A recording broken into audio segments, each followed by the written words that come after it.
Where today we have found a Canadian hanging out on the streets. Billboard Chris, what the heck are you doing at Flinders Street?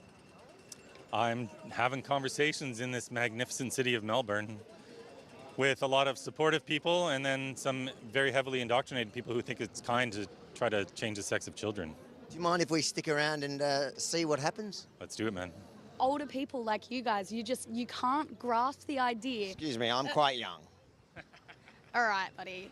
I identify as 19. See, this is the argument that people keep pulling. It's not about that. Why If is that people not want a to be legitimate argument, though? Why can't I identify as a black person, but I can identify as a woman? What? See, this is what I mean. Why is it harmful that people want to, identify as another gender? How does that harm you? How does it harm you that I want to identify as 19? It doesn't harm me. Okay, so then why don't you accept it? I didn't say I didn't accept it. Do you accept that I'm 19? If you want to say that, it doesn't fucking matter. It doesn't affect me. So will you take back your statement where you said that I was an old man? What? I think that when you're young, you have a better understanding of who you are because you're not really influenced by other things going on around you. Like when you get older, I think that you're more influenced by... You're telling me little kids that watch TikTok all day are not influenced by what's going on around them? I think that little kids probably have... Well, it depends what age, right? Are you an adult human male? If I go dick and I'm male. When I was younger, I actually identified more masculine. And if I could go back and I wasn't raised the way that I was, I actually probably would have wanted to change that about me. So I'm just playing devil's advocate here. Yeah. You wish you'd done it when you were younger. What's stopping you from doing it now?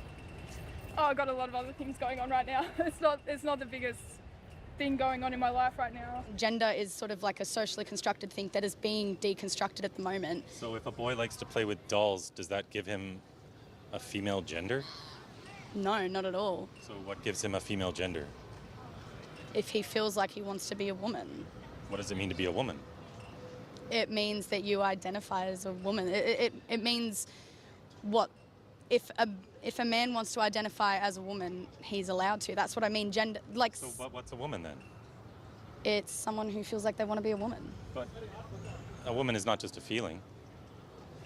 Why does it need to have a cookie cutter definition?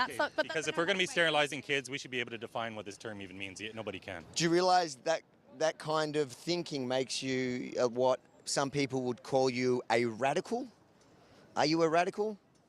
I don't think so. You mentioned how but then they want to have a family and they can't. First of all, not everyone wants to have a family, and there's other ways to have families. There's, surrogates, there's adoption, all that kind of stuff.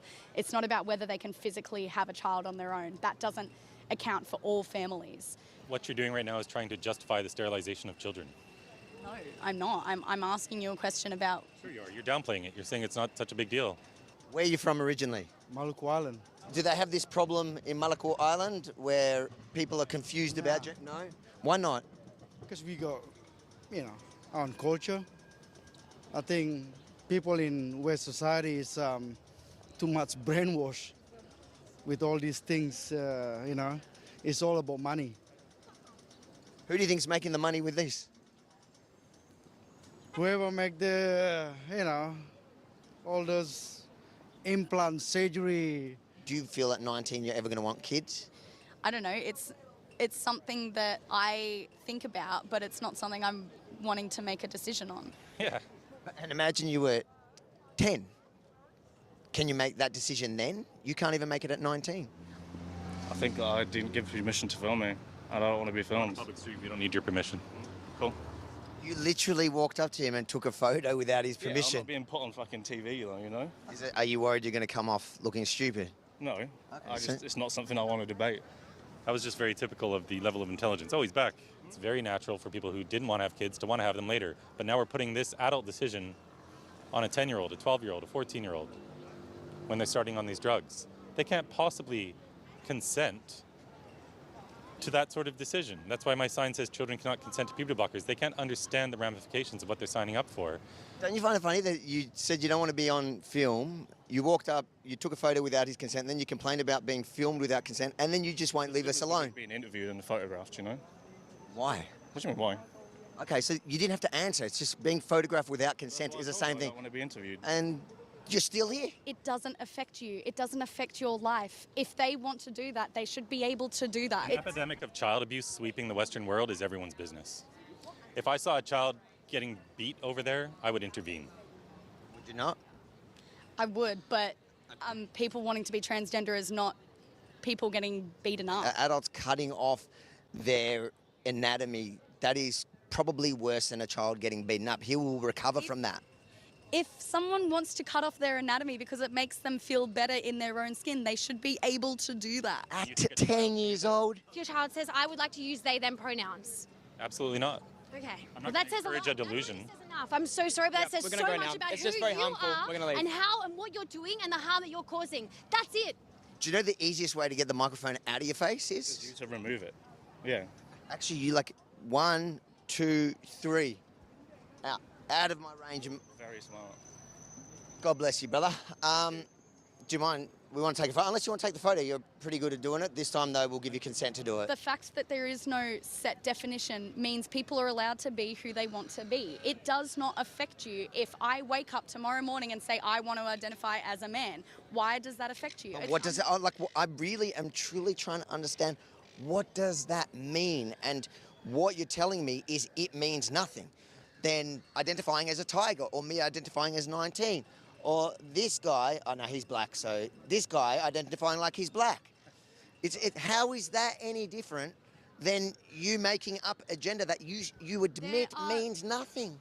There are physical attributes of people that we have, and that does define us physically, but there is so much more to people. They're not just defined by who they are physically. So we could say people, so let's put the pretend world aside for a second. Do you agree that there is only male and female In terms of sex? in sex? Yes. And so can we go back to the days? Like, do you think that, for example, women's spaces, women who want to feel like that they can have their own safe space for people of their sex, for example, going to the toilet, that they know that it's only a place for women by sex, not the pretend gender thing, whatever you're calling it? You're digressing the point here. No, I'm not. It is precisely the point, because you're trying to separate the two, but they're not separated because you don't actually believe they're separated. Because when it comes to women-only spaces, you want biological women to accept your gender pretend fantasy as real fact in that situation when it affects them, and it isn't real. Well, first of all, we don't need to talk about bathrooms here. I've used unisex bathrooms. I feel comfortable in them. It's Good for fine. you, but do you believe that? Do you understand that there are plenty of women around the world that don't feel safe sharing a room, sharing a bathroom with a biological, what did you call it, sex male? If we're talking about bathrooms, then maybe there's some strict sort of rule there has to be there. But this isn't about bathrooms. This is about people. This is really no, that's really transphobic. No, it's not. I'm trying. Thank you. If we're That is, no, I can't believe you said that. we're gonna talk about As a people being 19-year-old male, I find it super transphobic that you're saying. Legitimately, the trans community would say that that is extremely transphobic. so funny. Why is it funny?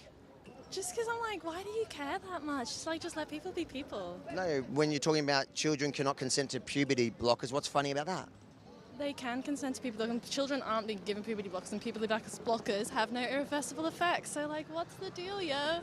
Sorry, what did you say? They're not? They don't have irreversible effects. It's so fine. Do you agree with the sign? Yes. You agree? Definitely, mate. Why can't kids consent to, for example, going to a pub and having a drink? Why can't they drive cars? Why can't they do so many things that we only allow them in Australia at the age of 18 to begin? Why?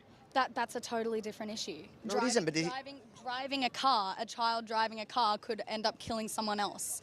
A child drinking alcohol could fuck up their brain. What about puberty blockers? Do you agree with this? Do you agree with that statement? No, Why not? because Why are you still wearing a mask? It's understandable, the delusional, the people that are still scared of COVID are also scared of basic biological facts. Science is not their strong point. So let's pretend for a second, because like we like to play pretend. Let's pretend that's not true. Oh, but it is. But- It but- is. but- Oh, let's play pretend that like the sky is purple. Welcome to the live Yeah, stream, but, ladies like, and it's gentlemen. true, so, like- I hope you are enjoying that trip down memory lane. That was 2 trips ago with Billboard Chris right here on the streets of Melbourne. We've got to get a bit to get through, but if we're still waiting for the verdict before we're done, maybe we'll finish watching that video. I hope you've all been enjoying it and you're enjoying your afternoon. It's just after 4 p.m. for 11 p.m. now. Make sure to smash the like button, smash the share.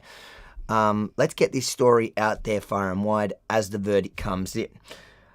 Now, the comments you're seeing at the bottom here, they are the comments from YouTube. So head to YouTube, to my YouTube or the Rebel News YouTube, and get involved in the conversation. It'll come up on screen. And of course, any super chats, thank you in advance.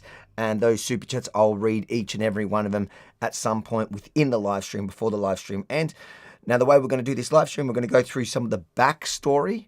So we'll watch my report with Billboard Chris in the lead up to this. We're waiting now for the verdict to come in. Once the verdict comes in, Billboard Chris is going to send it to me. He has a meeting with his lawyers, and then he's going to join us live here on the stream. So the first interview he gives will be with you guys live, his reaction to whatever the outcome is. I'm hoping, because this is a landmark case that will have repercussions around the world. So I'm hoping for, like probably many of you watching this now, for a positive outcome. Billboard Chris is a legend. Absolutely agree. He is a total legend. I love him on a personal level, but also his activism has been fantastic. So guys, just before we get into it, again, remember, smash the like button, share this live stream, and whatever platform you're watching this on, make sure to subscribe and hit the notification bell, especially YouTube, because these are where we're doing the streams. Yeah, we'll try to get Elon on the stream too. Yeah, we might try, but I'm not sure how we'll go today. Elon, of course, is backing this case as well. So it was actually the eSafety Commissioner, or known as Karen, versus Billboard Chris and X. Fun fact is X's lawyer is actually Justin Quill, my lawyer, our lawyer that we've used here many times, just so you know the caliber that we use to defend our cases. All right, what I want to do is let's watch the report that I did on this particular case on the days of the hearing here in Melbourne. On the day, one of the days, it went for about a week. So one of the days I joined Billboard Chris. Let's watch how he explains what this case is. As we all know, there are 2 sexes, 0 genders, and infinite personalities, and there's no right or wrong way to be a boy or a girl. But these activists want to tell us that if a girl is gender nonconforming, that must mean she's a boy, and we better cut her breasts off, stop her puberty, and give her cross-sex hormones. That's the child abuse. That's what I'm speaking out against. And I'm going to keep speaking, because we're winning. Avi Yemini for Rebel News in Melbourne, Australia. And guess who I bumped into today? I know you might not recognise him because dressed pretty nicely. Billboard Chris, how you doing, mate? I'm doing fantastic. I'm here suing the Australian government for freedom of speech. So is that that's why you're dressed so nicely? Yeah, this is my standard attire when I'm not wearing billboards. Okay, and who's the lovely lady next to you? This is the one and only Lois McClatchy Miller, international spokesperson for ADF International, the Alliance Defending Freedom. Yes. So we're a Christian legal group who defends everybody's right to live and speak the truth. So whether that's Chris on Twitter getting censored over here by the Australian authorities, whether it's people on death row in Nigeria and Pakistan who've tweeted about their faith and accused of blasphemy, or people in the UK who have been arrested even for praying inside their heads, we're there to help back their right to free speech, because we think that everybody has that right to express their belief. Okay, so you're here in Australia. Why? All because of this man. Actually, well, all because of your Australian authorities. All Chris did was tweet the truth, was tweet a political opinion about the most horrific scandal of child abuse in our day, the transition of children. Chris has been expressing his opinion, and yet the Australian authorities reached over to this Canadian guy on an American social media platform and thought that they had the right to censor him, to silence him, so that Australians wouldn't be able to discuss, to think for themselves, and to weigh up and analyse Chris's opinion for themselves. Obviously this is wrong. No Western government should be shutting down the speech of the people, the thoughts of the people, the right to discuss and come to their own conclusion. And so we're challenging that eSafety Commissioner at the Administrative Appeals Tribunal in Melbourne, and we hope for victory. So what was it that you actually posted? I wrote, this woman, yes, she's female, has just been assigned to a panel of 20 health experts at the World Health Organization tasked with drafting healthcare policy for trans-identified adults and children. And then I wrote, people who belong in psychiatric wards are drafting healthcare policy for people who belong in psychiatric wards. It's a different way of saying the insane are running the asylum, essentially, because this woman, Teddy Cook, she is vice president of the Australian Professional Association for Transgender Health. She was director at this LGBTQ community organization. She posts bondage, bestiality. She posted a picture of a dog sodomizing a man. She wants taxpayer-funded sex changes for everyone, including children.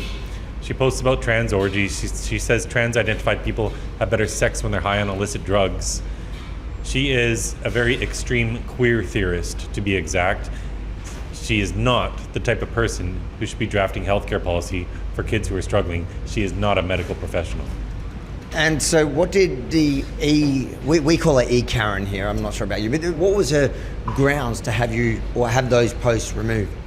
Yeah, I call her the E-Nanny because I feel bad for all the women named Karen. I don't like calling them Karens. Listen, I can't change it. It's sackekaren.com. We've had a petition going for years. I can't change it to sack anything else. Sack E-Karen. If you're going to be in our country, respect our language. Thank you. Okay, go to sackenanny.com and let's get rid of this person. So sackekaren.com. Go on. I'm just being difficult. I apologize. Want to start that over? No, keep going. Right, so the eSafety Commissioner has deemed it her responsibility to decide what you as an Australian can say and see on the internet. So even though I'm a Canadian posting on an American platform, the post was about an Australian woman. And so what are they doing in society? They're trying to take our right to speak in the digital town square. But not just that. Since I've arrived in Australia, they tried to stop me speaking in the physical town square in Brisbane by giving me an $806 ticket, threatening me with jail. And then just the other day, I was with Lois at the town square in Melbourne, and they tried to kick us out of there as well. So when children are coming to permanent harm, we need to be able to have conversations about this. Yet the government is trying to stop conversations about this. And the only reason this ideology has had... I think it's important to note that since filming this and receiving that fine only about a week or so ago, that fine has been withdrawn and everything dropped because, once again, Billboard Chris was taking it to court. So he's had already a win here in Australia in the last week or so. We'll keep watching. Success it's had is because people have been silenced and they didn't know about it. And whatever they try to do to silence me, I'm going to keep making sure it backfires, as this attempt to silence me on X has already done. So the claim is that Chris's post amounted to cyberbullying of an Australian adult, and that would have caused Teddy Cook serious harm or serious distress. Now, in court, we've been discussing, the tribunal, we've been discussing what really is serious harm, what really is serious distress. Is it just being a bit offended by a post you see on the internet? If you're a public figure making a case for something, like Teddy Cook is, can she really claim that any criticism of her and her work would be so offensive that it has to be shut down? Those are the issues that are at stake here. What does it mean to be so offensive in Australia that you have to be censored? And legitimate, robust criticism in a political debate has to exist in democracy. We cannot have a standard that means that anybody who engages in debate is automatically shut down by the government. And so, Avi, one of the tests of this eSafety Act is, would a reasonable person find my words to cause extreme distress or discomfort or whatever? And yesterday, the lawyer for the eSafety Commissioner, when talking about what a reasonable person would conclude, cited Teddy Cook as a reasonable person. I think maybe we should ask the audience, do you think Chris's post causes serious harm, or cutting your boobs off is serious self-harm. And would a reasonable person be posting an image of a large black dog sodomizing a man? Because that's what Teddy Cook's original complaint was about. In this Daily Mail article, which I had quoted, they had a naked image of Teddy Cook that she has posted to social media. Her complaint was about that. She wanted the picture taken down. Well, that's not my responsibility. That's on the Daily Mail's article. She didn't even complain about my wording. Because as usual, who can complain about your wording? You're super polite out there on the streets, even when you've got a very direct message. I mean, the post in question that has been censored, Teddy Cook did not complain about my words. She was only complaining about the picture from the Daily Mail article. The eSafety Commissioner took it upon herself to censor my post based on my words. Where did they get the picture from? It was a picture that Teddy Cook had posted to social media. And in one of the communications... Wait, hold on. Has somebody filed a complaint with the eSafety Commissioner about Teddy Cook posting offensive material? Not that I know of so far, but it's very interesting that this, I mean, so many people when they're scrolling through X and looking at Chris's case are offended by the images that have been posted by the Daily Mail that they are jarring for the average person. And yet here we have Chris, who's the one who's been censored, who's the one having to go to this tribunal for his freedom of speech. It's madness. That's mind-blowing to me. It's a photo that she herself posted, and then the Daily Mail picked it up, and suddenly she realised that the Australian public is looking at that and going, what the heck are we doing? What's going on? How's this person in charge of anything? And suddenly, no, I don't want that post out there, so I'm going to go after the Canadian who's shared the article of it. Have I got it right? That's right. And in one of the emails to the eSafety Commissioner, Teddy Cook first denies she's ever seen the picture. In a later email, she admits she herself took the picture. It was at the Museum of Modern Art. This image, she took that picture herself and then posted it to social media. Who would have thought that somebody who lies about their gender would lie about anything else? That's right, she's lying about her sex because, as we all know, there are two sexes, 0 genders, and infinite personalities, and there's no right or wrong way to be a boy or a girl. But these activists want to tell us that if a girl is gender non-conforming, that must mean she's a boy, and we better cut her breasts off, stop her puberty, and give her cross-sex hormones. That's the child abuse. That's what I'm speaking out against. And I'm going to keep speaking because we're winning. How is the case going? It's going really well. I mean, we're on the side of the truth, right? So we have a confident case, we have a strong case.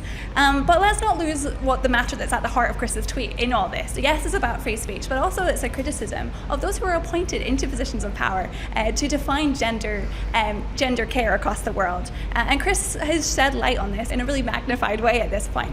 Why are people being appointed to the WHO when they don't have a medical expertise to do so, and they clearly have an ideological agenda of what they want to achieve? So I think the case has been really helpful not only in proving a robust defence of free speech in Australia, a robust defence of free speech against these digital shutdown acts that are spreading across the West like wildfire, but also putting a case forward for sanity, for making sure that kids are kept safe and that this ideology is not left to fester in the dark.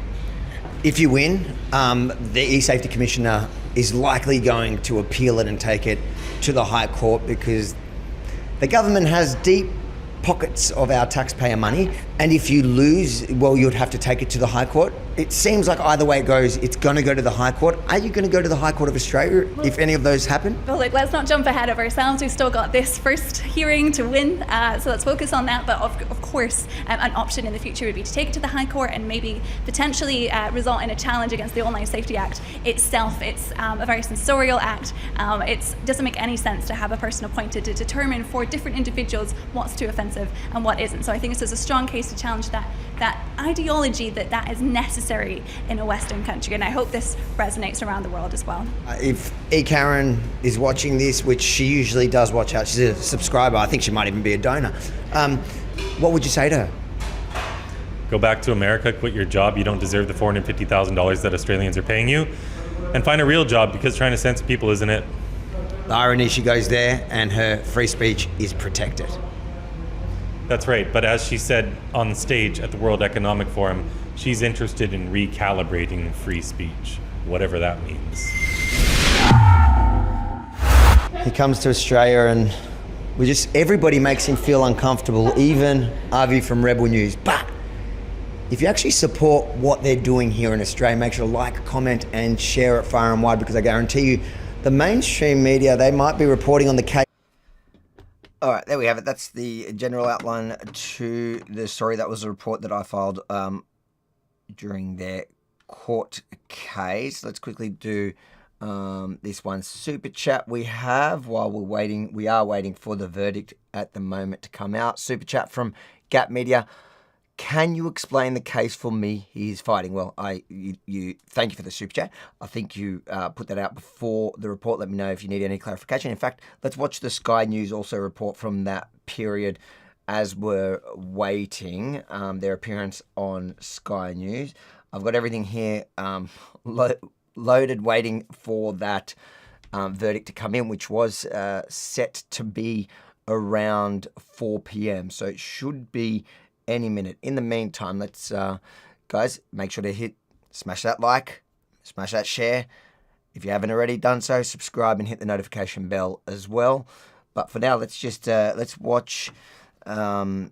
It was on Outsiders with the great guys who run Outsiders for Sky News. Let's watch their... Joining us now, spokesperson for ADF International, Lois McClatchy-Miller. Lois, you've been there with our good mate Billboard Chris Elston.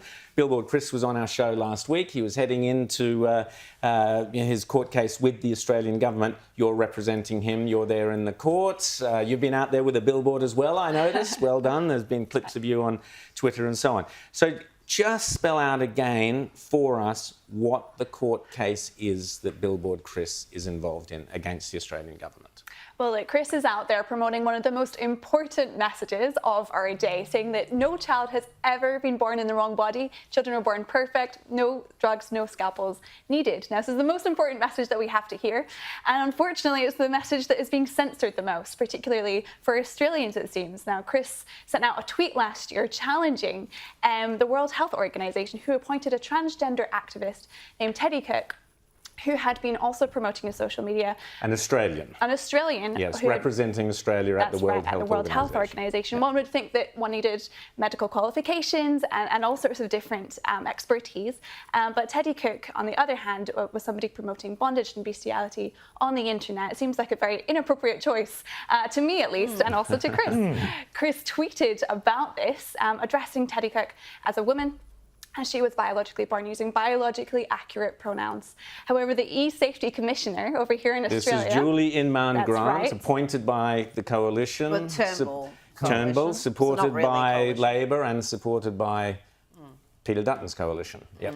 Julie Inman-Grant, our eSafety Commissioner, yes. Yeah, based all the way over here in Australia, saw this Canadian guy tweet about the World Health Organization on an American platform and thought that she would suppress that information so that Australians wouldn't be able to hear, wouldn't be able to discuss Chris's point of view, disagree or agree, and come to their own conclusion. And so that's the situation that we've had. The eSafety Commissioner reached out to X, asked them to block the tweet. There was an arrangement made that it was blocked only in Australia to protect Australian ears from this dangerous truth. And this case was challenging that, saying, no, Australians have the right to hear this. Chris has the right to speak freely in whatever country can access his information. And we shouldn't be shutting down this most important message. No child has been born in the wrong body. And X is involved in this fight. Tell us about their involvement in the case. That's right. Well, X are also challenging this censorship, of course, because Elon has been very vocal about the need for free speech. That's a big critical part of his takeover of X, was so that we could have these discussions online and offline. And yet Australia's government is saying, no, that you have to shut that down. So X was in court challenging this order. Billboard Chris was there, supported by us, ADF International and the Human Rights Law Alliance of Australia. And together we were able to put forward a very strong case.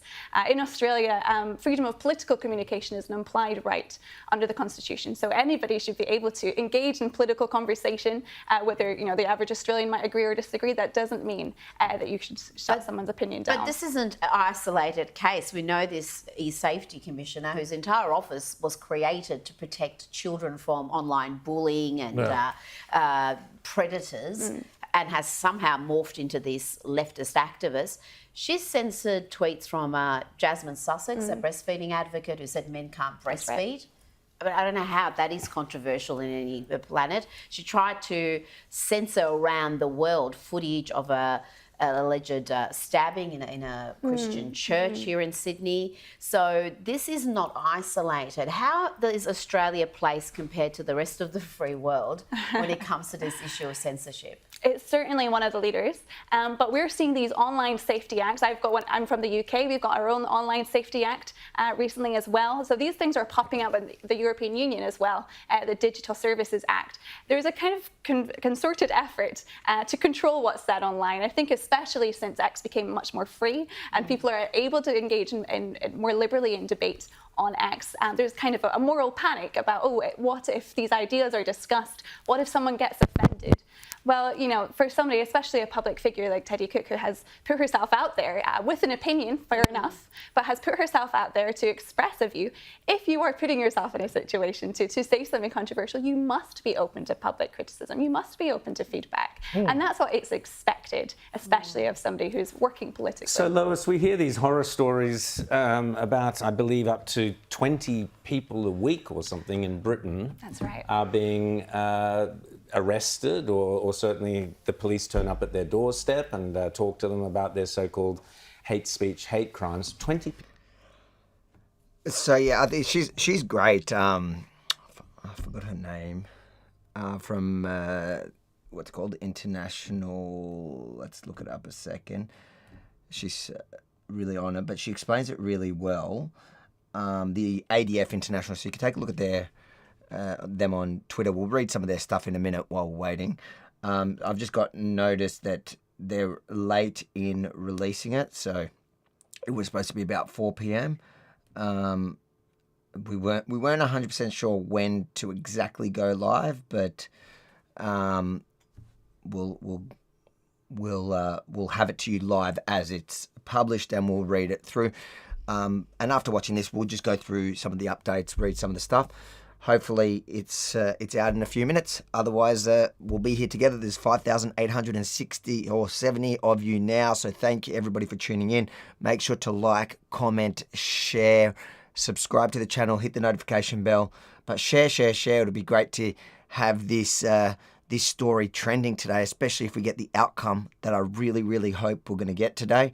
But we've got to brace ourselves. We don't know exactly how these stuff plays out. You can never bet. All right, let's watch the rest of their conversation about this case before we start reading some of the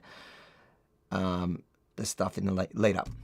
Well, every week, apparently, according to the Free Speech Union. Well, thank goodness we don't have any other crime in Britain, so that that's right. Yes. The police They're can twiddling just their thumbs. spend their time watching our tweets, and it's online and offline as well. On Friday, there, our group were supporting Livia Tisici-Bott, who was prosecuted for holding a sign saying "Here to talk." Yes, we've got a photo of her. Well, we showed her earlier. If you want, being keywords there as well. Yes, if you want. If you want, I consent to a conversation. Can I ask, though, you talked there about... There she is. She's on the screen on the screen right there. Lois, though, this is a bigger trend. Australia seems like, and our eSafety Commissioner, Juliana McGrant, she's American. She has links to America. Right. Exactly. There seems to be this push from groups within the United States to use other democracies, such as Australia, Ireland, Great Britain, and the EU, as ways to put a ring around the internet and censor the First Amendment within the United States eventually by making it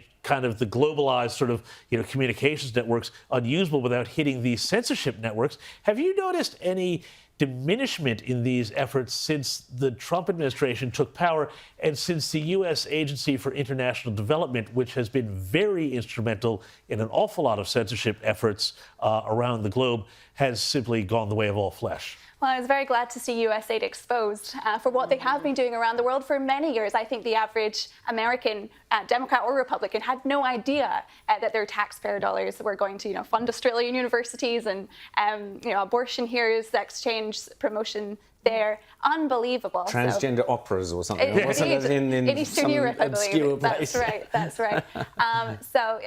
It's incredible to see that revelation come to the fore. And obviously, it's been great to see the American government speak out on issues that are happening, particularly in the UK, when it comes to the censorship. I think he's the kind of yank that we want. We can give back the eSafety Commissioner, known as E. Karen. And I'm pretty sure he's a Yank. He's not Canadian, is he? The panellist there at Sky News. But he's on point. Of people who've been praying in their head or offering conversation. So it's good to see these things be put into the political discourse. I think, shining light on censorship is the best way to counteract it. And that's why we're hopeful, not only around the world, but here in Australia for cases like Chris's to be able to bring that to the fore. ADF International, who are they and what do they say? Good, give her a plug. So guys, go check them out. They're actually really legal decent group that works people. around the world to defend everybody's right to live and speak the truth. Right. So that anyone who's being, whether that's somebody in Nigeria or Pakistan who's being put on death row for a blasphemous text message, Rita? or up in the UK, people being arrested for praying in their heads. We've got a Finnish politician who is on criminal charges for tweeting a Bible verse in 2019. No. So around the world, we're seeing this trend, whether it's from the East or from the West. Hate speech laws, blasphemy laws, different consequences many times in different countries, but same substance, saying that you cannot go against the dominant narrative. I would even go as far as to say the dominant religious narrative of the day, whether that's in the West in the kind of Church of Woke. The Church of In the Woke. West, it seems to be you can't go against the narrative that is prescribed by the minority, the elite minority. Just quickly, where's the case placed at the moment, and how much are taxpayers in Australia funding? Because I didn't sign up for the E-Karen to be fighting these cases, and we're funding that, and I would imagine it's not cheap. It's certainly not. I don't have the data on how much money has been sent. No one has the full sum, but I do know some of the witnesses, some who weren't even called, were paid upwards of 10,000 Australian dollars, which is quite an incredible amount of money to censor just a briefly, Canadian. because we're just running out of time, That's where right. is the case at the moment? The case, we've just finished up the tribunal. We'll be waiting to hear the results within the next 6 months. Well, good luck, Lois. That's Lois Well, that McClatchy is, Miller there from... today is the 6th month. The case is over. We are right now waiting for the outcome in that case. It's actually technically, I've just been corrected by our lawyer who is involved in this case, but it's actually technically not a verdict. It's a ruling. A verdict is when there's a jury. You'd think somebody who spent so much time in court would know the difference, but no, I stand corrected. So sorry about the title. It's actually the ruling we're waiting for from the court. Guys, welcome. We have 6,353 of us across platforms. Make sure whatever platform you're watching this on, smash the like, smash the share. Let's get as many people on before the actual ruling is released, which we're hoping any minute. They're about 40 minutes late already. We started at 4 just because that's when it was set to happen. Now, we'll have a bit of a read of Chris's timeline at the moment. Billboard Chris is going to join us after the verdict is released. So we'll check out the verdict when it comes out, and we'll read it together, and then hopefully it's quite clear what it says, and hopefully it's in our favour, in freedom's favour. And then Billboard Chris, he will join us after he has his meeting with his lawyers. But let's take a look at what Chris's feed earlier today, just to see where his head's at before he comes on later. So just, 11, just before, about 5 hours ago, Billboard Chris published breaking the long-awaited verdict. So it's actually not a verdict, Mr. Billboard Chris. We've learned that together today. Let's just enter full screen there.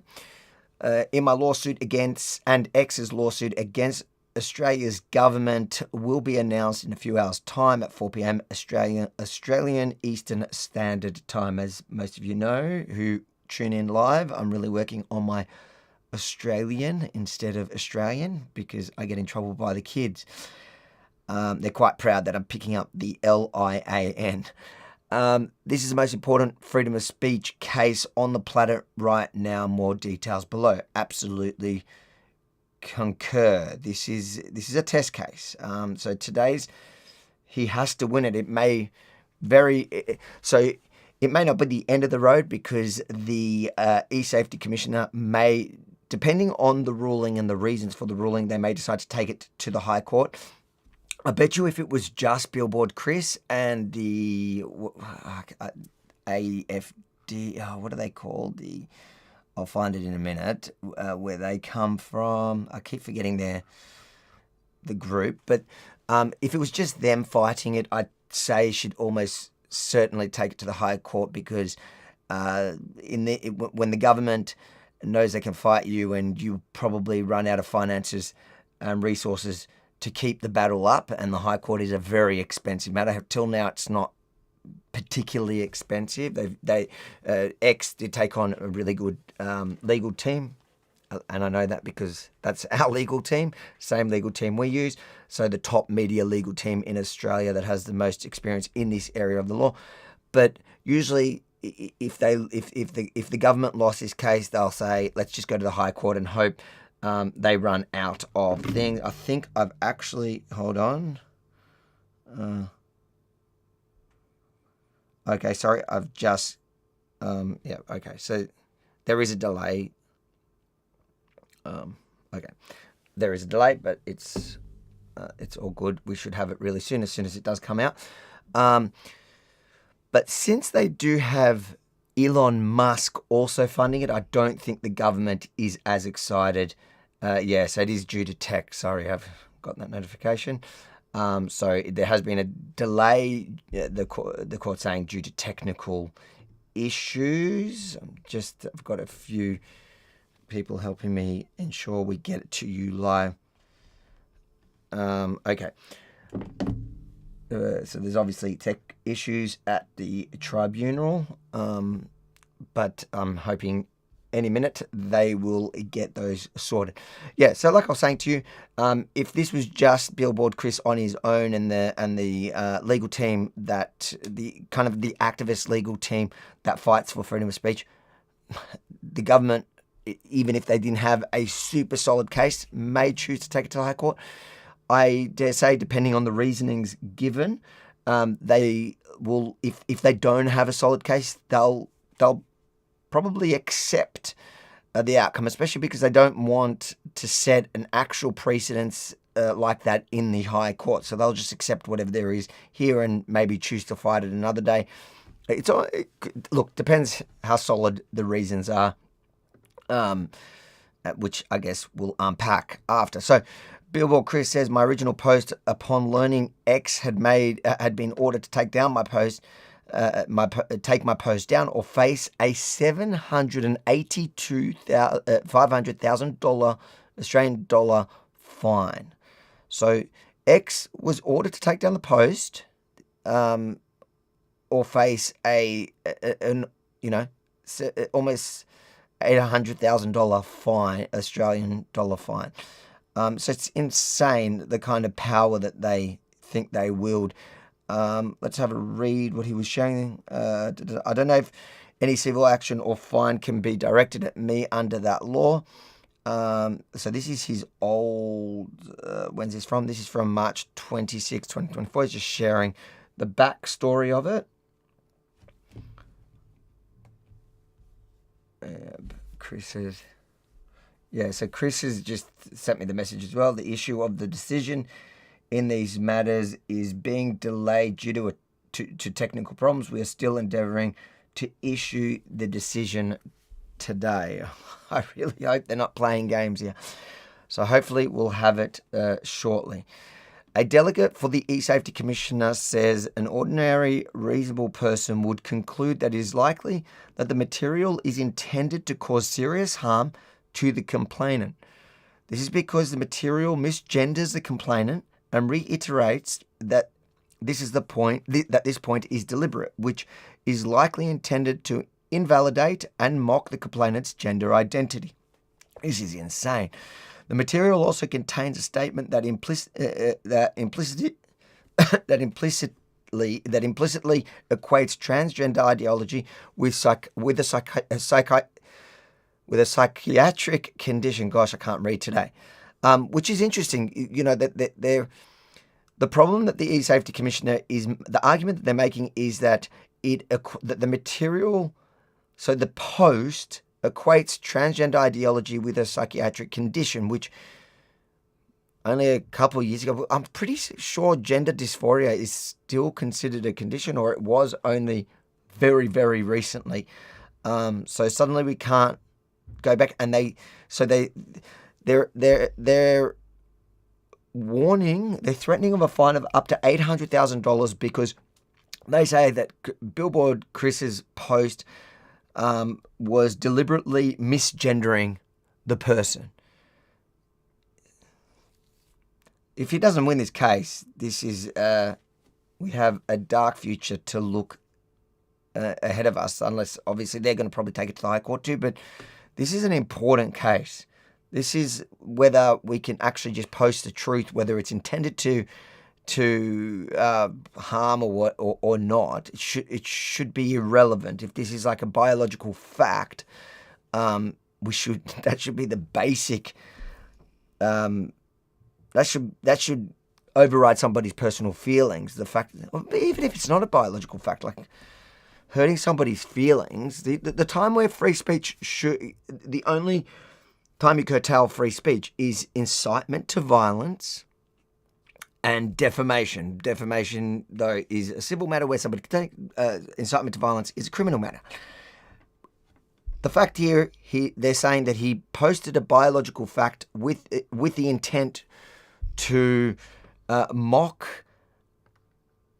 invalidate and mock the complainant. So, whatever that person's name is, their gender identity. So not to accept it. Here, just read that again. Complainant reiterates that point is deliberate, in which is likely intended to invalidate and mock the complainant's gender identity. That's why they threatened X with an $800,000 fine, and they were forced to remove it. This statement is deliberately degrading and suggests that all transgender people. Sorry, I'm just watching a few things so that as soon as it comes through, I can share with you the ruling, not the verdict, the ruling. And in the case, this complainant in particular have something that is wrong about their psychology owing to their gender identity. They further state that an ordinary reasonable person in the position of the complainant would regard the material as being offensive. This is because the material singles out the complainant to personify the poster's contempt for transgender identity, as well as equating transgender identity with a psychiatric condition. Well, this is Chris responding to it back in March. Well, Australian government, you certainly make a lot of assumptions. I do not hold that woman in contempt for her transgender identity because I maintain that gender identities do not exist. We are called male and females, and that's that. I also feel strongly that radical queer theorists have no business drafting anything to do with medical policy. Queer theory is a great evil that needs to be expunged from our society. Hear, hear. In all statistical likelihood, this individual hired by the WHO, the World Health Organization, whom we have learnt through COVID are a complete farce, likely has one or more coexisting psychiatric comorbidities. I'm pronouncing that word wrong. And it is my opinion that she should not be writing guidelines for other people with psychiatric, how do you pronounce that word? Comorbidities. Somebody pronounce that right for me, geez. Comorbidities. If you read the WPATH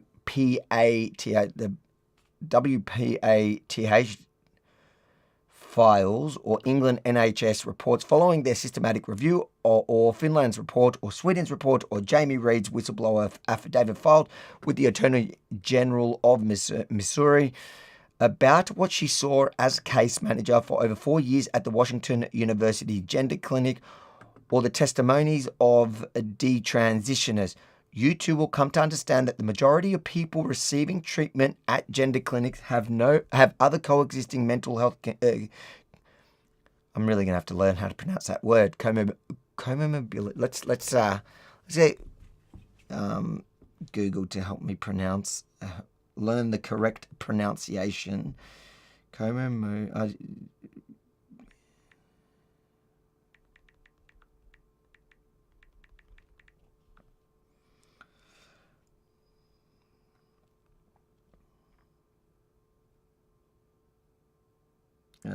Let's see here. How do they pronounce that correctly?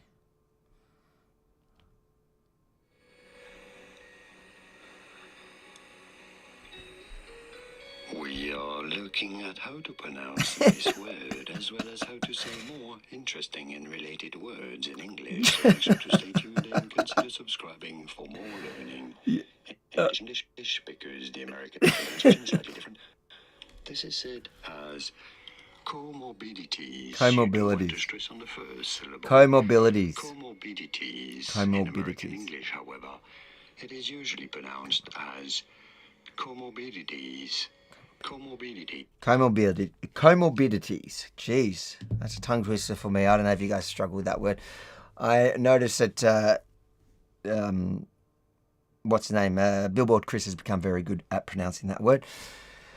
In fact, gender dysphoria, this is what I mentioned a minute ago, is rarely the actual problem, but a cult that has swept the Western world has captured medical bodies and government bodies such as your own. The result is the greatest child abuse scandal in the history of modern medicine. A scandal which, in a just world, would result in certain members of your government spending the rest of their days in prison. So with all due respect, I'm not taking my tweet down. What Elon Musk and X do is their call. I know they do what they must in following the law. So this was before the case was taken on by both. Okay, we're still waiting for the. I guess by the end of this stream, we can learn how to say comorbidities.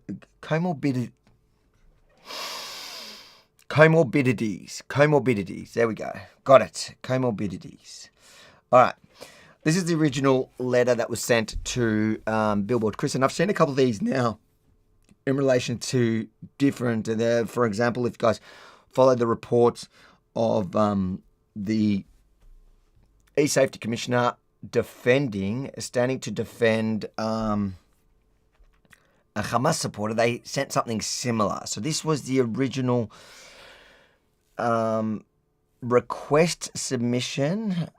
So submission X legal request submission. So I am a delegate of the eSafety Commissioner for the purposes of Section 88 of the Online Safety Act 2021, which you can thank the Avi needs to work on that dyslexia. Yeah, it's so true. Comorbidities. Got it. We've got it, guys. The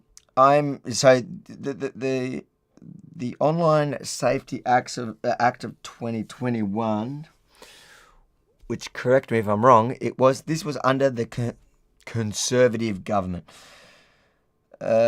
Please see enclosed removal notice given to you under Section 88 Act notice. The notice requires you to take all reasonable steps to ensure. I've got to put on some glasses, sorry. I love how everybody is making fun of my fail to pronounce that word. I think I've worked it out right now. Guys, anyone that wants to put their comments featured, I'll read out all comments, but don't use big, hard, dangerous words. Do you want to put me to the test? Just put comorbidities in the comments and make me read them. So all super chats I'll read. Here, that's a bit easier. The notice requires you to take all reasonable steps to ensure the removal of the material from your service within 24 hours of being given this notice. This notice was in March 2024. So this is a good almost year and a half ago. That's how long it's taken to take this through the courts. Sorry, no, I can see X comments. I just, super chats can only be done via YouTube. So if you want your super chat, if you want me to bring your super chat onto screen, do it through YouTube. Colonoscopy. I got that one. That one's easy. On 29 February 2024, the eSafety Commissioner received a complaint under Section 36 of the Act. The complaint about cyber abuse material targeted at an Australian adult that is available on the service that you provide the material. The adult cyber abuse material is available at, and so they've got a link here. Let's open that image in a new tab. Let's see what happens. No, can I let's copy. Oh no, can I copy this text? Control C. Let me just see if I just pull it up a second. Let's see if it lets me, so we can actually pull up. Oh yeah. So this is the material. Oh no. Wow. I've come to, it's actually still withheld in Australia in response to the demand, to the legal demand. So that's an X message that you get when you go to that particular link that they give in the order, which I guess is what this fight is all about. The decision to give you this removal notice, taking into account all of the circumstances, I've reached the view that A, an ordinary reasonable person would conclude that this is likely that this material is intended to cause serious harm to the complainant. This is because the material misgenders the complainant and reiterates that this point is deliberate, which is likely intended to invalidate and mock the complainant's gender identity. The material also contains a statement that implicitly equates transgender identity with a psychiatric condition. This statement is deliberately degrading and suggests that all transgender people, and in this case the complainant in particular, have something that is wrong with their psychology owing to their gender identity.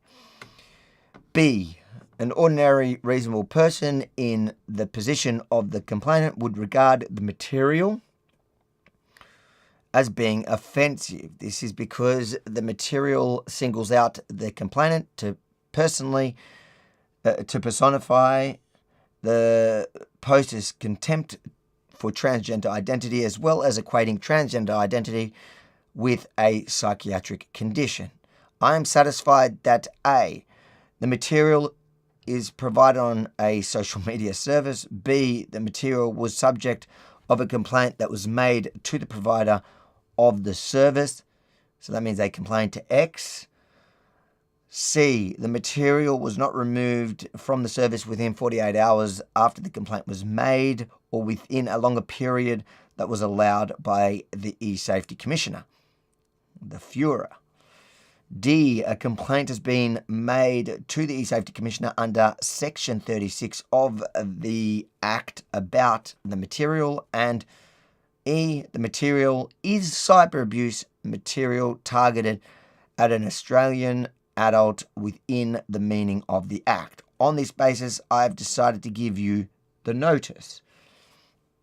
Required action. This is what the eSafety Commissioner demanded from X. Please email requests@esafety.gov.au once you have taken all reasonable steps to ensure the removal of the material in compliance with the notice. Fail to comply with the notice may result in compliance or enforcement action being taken against you without further notice. If you have any questions about the notice, or if you require a longer period of time to comply, contact our office by email to requests@esafety.gov.au as soon as you receive this notice. Failure to comply under Section 91 of the Act, you must comply with a requirement under the removal notice given under Section 88 of the Act to the extent that you are capable of doing so. Failure to comply with the notice may result in enforcement action, including commencement of civil penalty proceedings for civil penalty order of a maximum penalty of $782,500 Australian dollars for a single contravention by a body corporate. Review rights. You have the right to seek an internal or external review of the decision to give you a removal notice. An internal review is a review conducted by the eSafety Commissioner under the internal review scheme. There is no associated with request for internal. There is no fee associated with a request for an internal review. An external review conducted by the Administrative Appeals Tribunal, the ATT. The enclosed information sheet sets out the rights regarding the different review options available to you, as well as other options if you do not agree with the notice should have been given to you. Please note that you are required to comply with the notice even if you have made an application for the internal or external review, unless you receive notice that the eSafety Commissioner or the ATT has decided otherwise. So this is exactly the hearing we're waiting for the ruling on. It is from the ATT whether this is a legitimate, whether they had the right to do it. That's the review. So then from here, even if Billboard Chris wins it, if Billboard Chris wins it, obviously the government, so the eSafety Commissioner has the ability to take it to the High Court. If he loses it, they have the ability to appeal it in the High Court. That usually depends on, it's frustrating. It still hasn't been published. That will depend obviously on the reasons given and what each legal team will decide the chances of success are. All right, we've got 8,280 people here live. Guys, you can smash that super chat if you want. I've got some time now until I'd love for any super chats. I appreciate any super chats. Today we go a bit slow on the super chats. It must be the time of day. We're usually streaming in about 2 hours from now, our opposition podcast, but this week Rukshan is actually somewhere in Sri Lanka with no the internet's shocking. So we're going to start again next week, but I'll do other live streams like the one we've got today, which hopefully any minute we have the results of we're just waiting for it to be published now. What we'll do is let's go back, like I said to you, we'll watch the rest of that content that I did from that video that we're playing in the countdown to the start of there's another 7 minutes of that, and then maybe we'll watch other stuff I've done with Billboard Chris while we're waiting, and in between I'll read any super chats that come through. Is the sky purple? No, and puberty blockers. Can men be women? No, but men can't be women, but trans men are women, trans men are men. It's how it works. I just think, like, if your child was like, let's say they come to you and they're going, I've been bullied at school for being however I want to be, and they could be like suicidal about that. Don't laugh. Why are you so disrespectful? I literally just had this conversation 2 minutes ago. Because every single conversation I have on this lie about suicides come out. No, it's not a lie. There are so many kids. There are so many kids that are bullied because they don't feel like they can be what they want to be. How many kids are dying because they're being told that? There are so many kids dying because there are parents that don't actually, they can't even just give them, understand, give them a hug and say it's okay, I appreciate you for who you are. How many kids? That is bullying. How many kids? If they can't even go up to their own I'll tell you how many parents. kids. I'll tell you how many kids. What are you standing here and doing? What are you trying to say? So would you like to hear the actual statistics about suicides? I don't want to hear it because I've lived that experience, mate. See, you don't understand. You can sit there and you can preach whatever you freaking want, but you don't have that experience. But like, what you're saying. After watching that, try to convince me that it's not a mental illness, and I appreciate it. What did somebody say? Avi Streets. What was that? Street Avi is the best. Yes, I do enjoy the streets. I need to get back to the streets, have some more fun on the streets. I do love it. We've got some street stuff planned coming up. But yeah, come on, it's quite clear that it is a mental illness. In fact, Gender ideology shouldn't be taught in schools. Why can't people be taught that they're allowed to be who they want to be? Why? They can be who they want to be. This is teaching the opposite. We're telling them they can be something they're not. Do you think we should sterilize autistic kids? I don't want to. Do you think we should sterilize kids who grow up to be gay? Because that's what's happening. I am autistic. Okay. Okay. I don't want to. Do you think you should have been sterilized when you were 12 years old? Awful. Do you think you should have been sterilized when you were 12 years old? I'm doing this because I'm spreading truth. Truth. That our children are beautiful just as they are, and they shouldn't be told that they're supposed to be something they're not. All right, guys. The way that breaking they want news. to be. Breaking news. And if someone changes that, breaking news. They won. I'm going to get the verdict now. We're going to read it. They won is what's coming through. Let's get the verdict. Let's read it together. But you heard it here first. Billboard Chris and X have won their legal challenge against the eSafety Commissioner who tried to pull down that tweet. We will get the whole... We'll read it now. So congratulations to Billboard Chris and Elon Musk for helping in this. In funding that X's position, and I'm sure now if it is going to be appealed in the High Court, that it will, at least Elon Musk will be there. But let's see, we're going to read the reasonings. We'll read it together. I'm just trying to get a hold of it. I'm trying to get a hold of it now. All I've got is... Let me just try to get a hold of it. Guys, share this far and wide. Let's get this stream right up and let's read the ruling together. And I'll read any super chats in between. Let's read super chat now. Thank you, Jimmel, for your super chat. Appreciate the support. I'm just going to wait a minute to get a hold of it.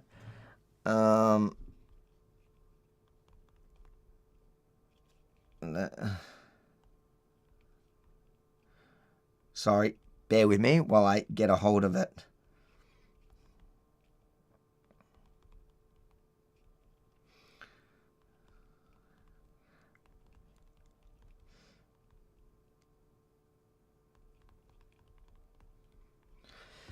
Okay, we'll play this while I'm waiting to get a hold of it, because why not? Let's have fun to celebrate. If someone punishes them for trying to be the way they are, that is what is unfair.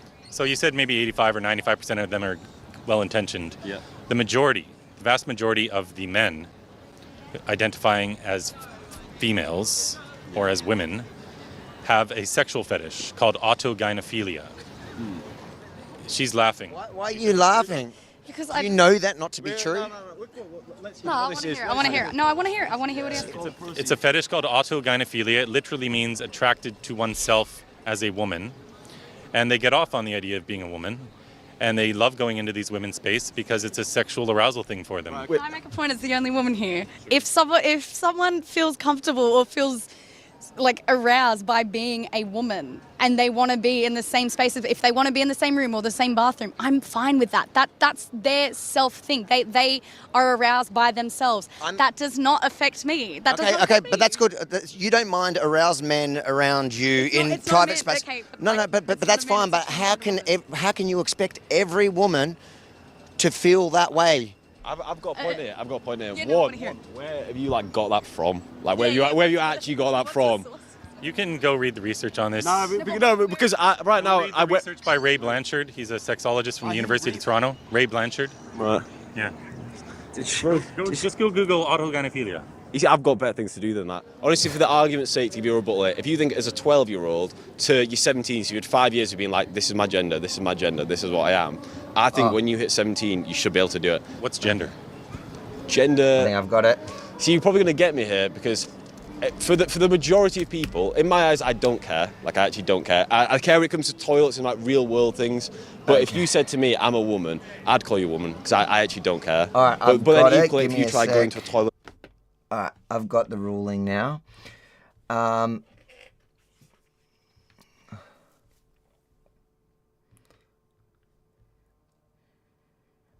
Okay, so we've got here, I'm reading it here. So the applicant, X Corp,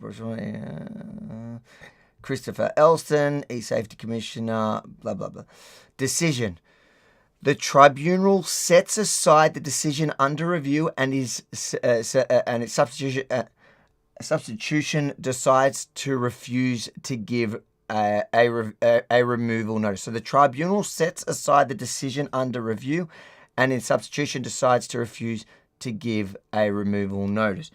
So that means we're going to get it up. Hold on, sorry guys, let's get the team to break it down and get that news out.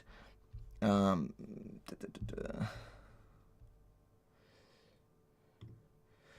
right, let's read the reasonings for it. I think I can share this. I just want to make sure there's nothing personal on it. Let's bring it up. I'll bring it on screen, guys. Give me 2 secs. Let me find a way to bring it across to there. Oh, yeah, I know how I'll do it. Give me 2 seconds. Bear with me, guys. I've got the decision. I'll bring it on screen and we'll read it together. But they have won their case, which is fantastic news.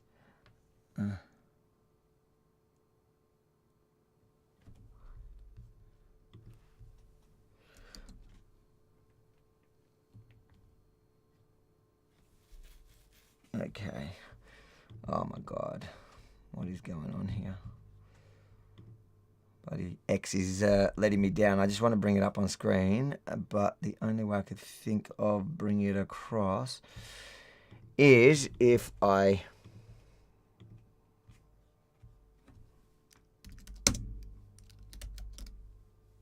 Oh, here we go. Okay.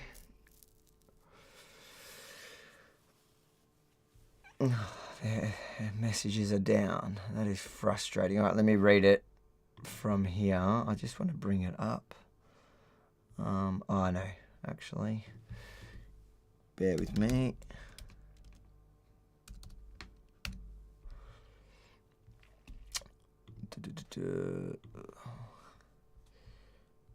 The decision. So Rebel News is quickly boshing up a... here we go. I've got it again anyways.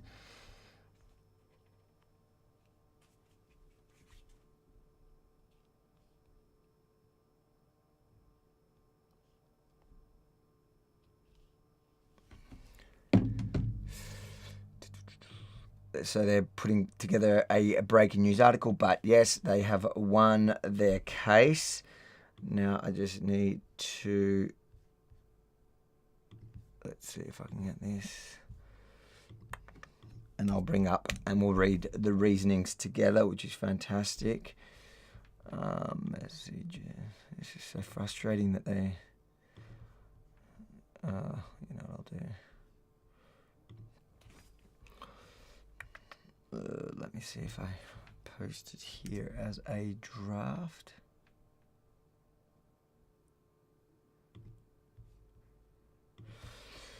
Give me 2 seconds. I think I've got it up. Oh, no, it's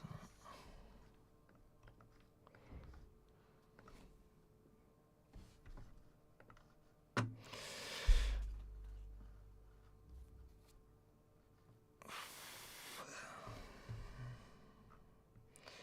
This is the problem, that X is crashing out, and that's the way I can send it to myself.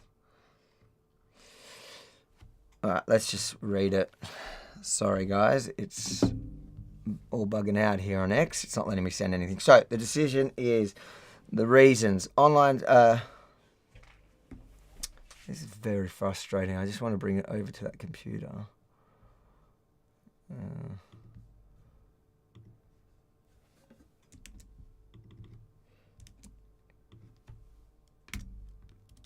Let me just create a short link so that I can just find it on this computer. Give me 2 secs.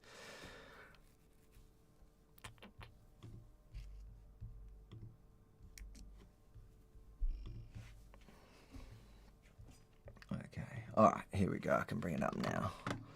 So what do we got? We got...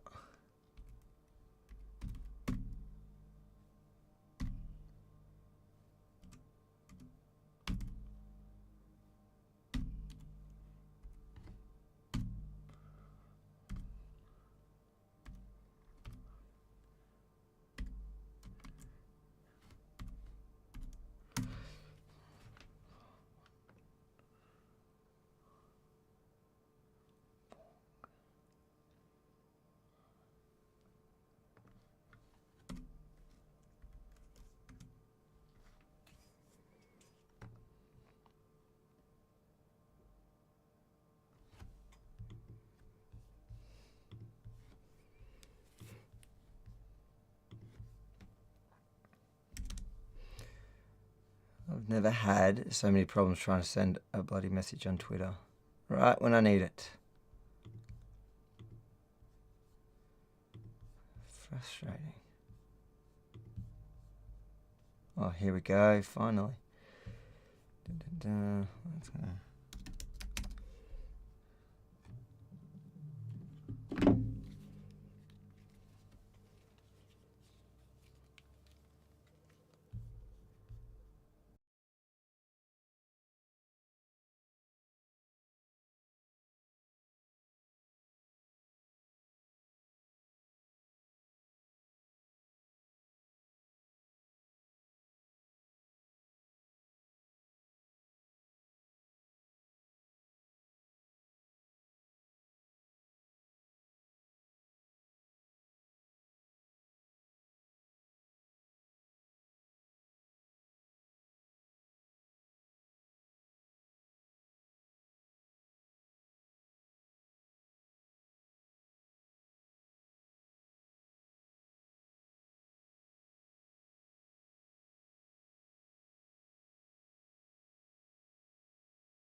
All right.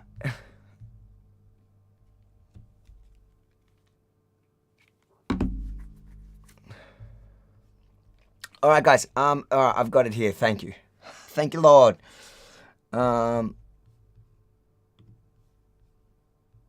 Okay, so let's break it down. They did win it, and the advice is that there is very unlikely that the tribunal will, that the eSafety Commissioner is going to appeal it. That's the advice I'm getting. So as you can see here, the tribunal sets aside the decision under review and in substitution decides to refuse to give a removal notice. The question is how quickly? I wonder if by the end of this live stream we can go back to that post and see it. So Billboard Chris and X did win the case. There's a couple of super chats. I'll quickly read them before we get into the reasonings given by the tribunal. Brett, thank you so much for your super chat. Evening, Avi. Well done to Chris, plus a great turnout in London on the weekend. Thank you. Yes, well done to Chris. What a champion. He's going to join us here live soon. I'll actually just check with him. I'll just tell him.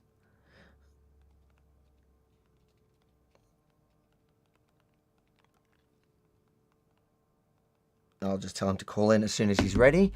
Okay, thank you, Brett, for the super chat. What do we got? Gap. This is amazing news. Well done to Billboard Chris. Absolutely. It's amazing news for all of us. Billboard Chris is just at the front. You know, he's on the front line of this fight, and he has been. And he's been brave every single, at every single step of the way. But this is a win not only for Billboard Chris, it's a win for the entire world, to be honest, because if he had lost that, this has repercussions that go a long way, a lot deeper than just Billboard Chris. John says, I love Avi, my brother, and Am Yisrael Chai. Thank you, John. Really appreciate it. Love you too, and thanks for the super chat. And Brett adds another super chat. Even with the glasses, you're a hopeless IT geek. Listen, I'm just got the glasses on because I've got to read this stuff, and I've embarrassed myself hard enough today in, what was the word? Comorbidity. That was a tongue twister, I think. All right. So let's just see the introduction here. Statement of reasons. Let me just make sure I'm not cutting anything off. No, I'm not. I'm good. All right. Statement of reasons. Introduction. The applications before the tribunal have their origin in social media posting insulting Teddy Cook, a transgender man, also known as a biological woman. The post, which among other things refers to Teddy Cook as a woman, has been blocked in Australia as a result of action by the online safety regulator. The person who posted the material and the platform on which it was posted have both challenged a decision on of the regulator to issue a removal notice. That's both Billboard Chris and Elon Musk of Twitter. The broad question to be answered is whether the post meets statutory definition of cyber abuse material targeted at an Australian adult. The more focused question is whether I can be satisfied that the necessary intention to cause serious harm to the subject of the post has been established. Based on the evidence before me, I am not satisfied that it has. Consequently, the decision of the eSafety Commissioner to issue a removal notice is set aside. My reasons for that conclusion follow. The Online Safety Act of 2021 makes provision for complaints to be made. I'm just going to keep an eye on the call-in for Billboard Chris, who's going to join us to give us his immediate reaction to his winning of the case. I'll just make sure he has it. I'll just send him the link again, just in case. You can read on the screen. Sorry, 1 second. Okay. Makes the Online Safety Act of 2021, again under the so-called Conservatives, makes provisions for complaints to be made to the eSafety Commissioner about material that is posted on a social media service. The Commissioner can investigate any complaint made. If the Commissioner is satisfied that the material is cyber abuse material targeted at an Australian adult, the Commissioner may give a removal notice to the social media service on which the material is posted. If the social media service complies with the notice, this results in the geo-blocking of the material so that it cannot be accessed by Australian internet users, or at least internet users who can be identified as accessing the internet from Australia. Decisions to give removal notices are subject to review in the Administrative Review Tribunal. Review by this tribunal is de novo merit review, which means that I do not consider whether there are defects in the Commissioner's decision, but decide for myself on the evidence before me whether the power to issue a removal notice can and should be exercised. Give me 1 second. I'm running the full operation here. Okay, so Billboard Chris is going to... So he's got his meeting in about half an hour, so let's see how we go. We'll either get Billboard Chris's... let me know in the comments if you want us to stick around for Billboard Chris's reaction live here. I guess we can, and we can just play videos in between reading this thing. Let me...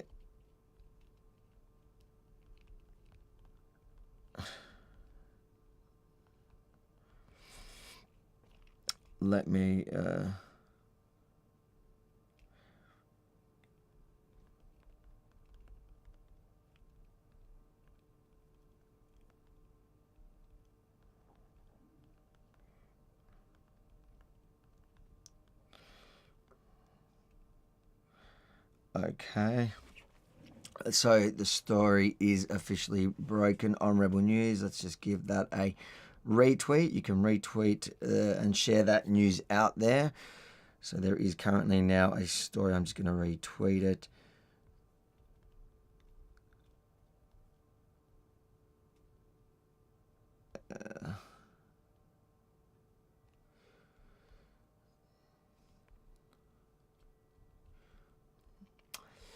So the story's just now on Rebel News. You can retweet it. Breaking huge win for free speech. Billboard Chris triumph over the eSafety Commissioner.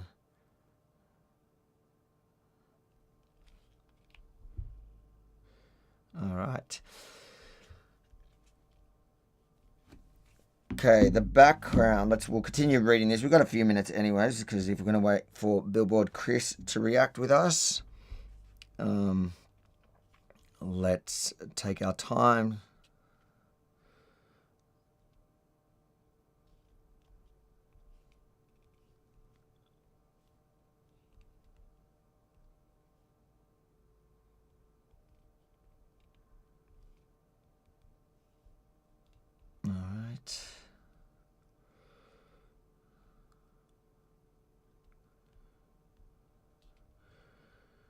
I'd say the eSafety Commissioner has had a very bad day.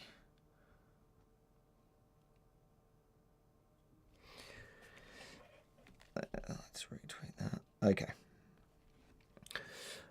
All right, the background. There are 2 applications for review before the tribunal. Both concern the same removal notice given by a delegate of the Commissioner to X Corp. The Commissioner's delegate gave the notice after finding that the post relating to Australian adult Teddy Cook was cyber abuse. Teddy Cook made the complaint that led to the removal notice being given. Mr. Cook is a transgender person who identifies as male but was a biological female at birth.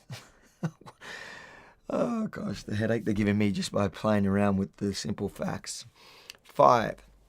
The first application review to have the Commissioner's decision reviewed was made by X Corp. The second was made by Christopher Elston.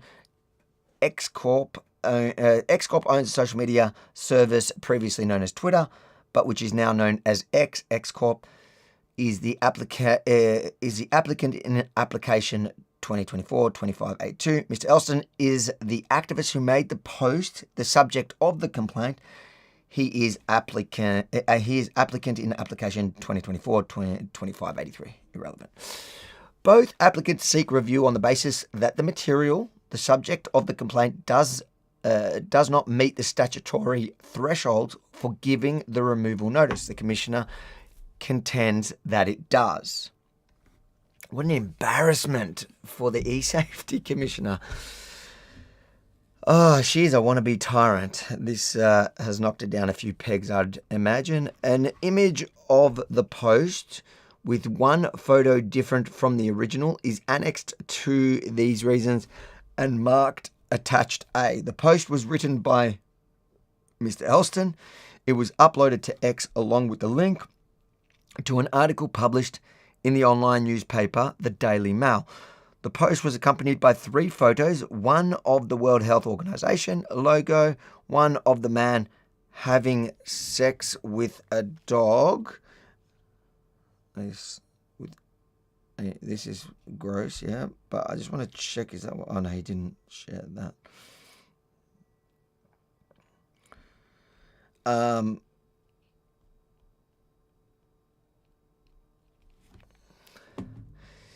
An image of the post with one photo from a different of the original is annexed to these reasons and marked attached. The post was, oh no, sorry, we read that. One of the man having sex with a dog and one of Teddy Cook. These photos were pulled from the Daily Mail article onto the X post by the platform's algorithm. The photos did not appear as consequence of any specific decision by Mr. Elston to select the images.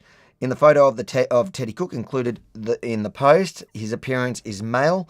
In the article, Teddy Cook is referred to by male pronouns throughout. The article describes him as a professional queer man of trans experience and a female to male trans Australian activist. So that's really interesting. The point that they're making here is that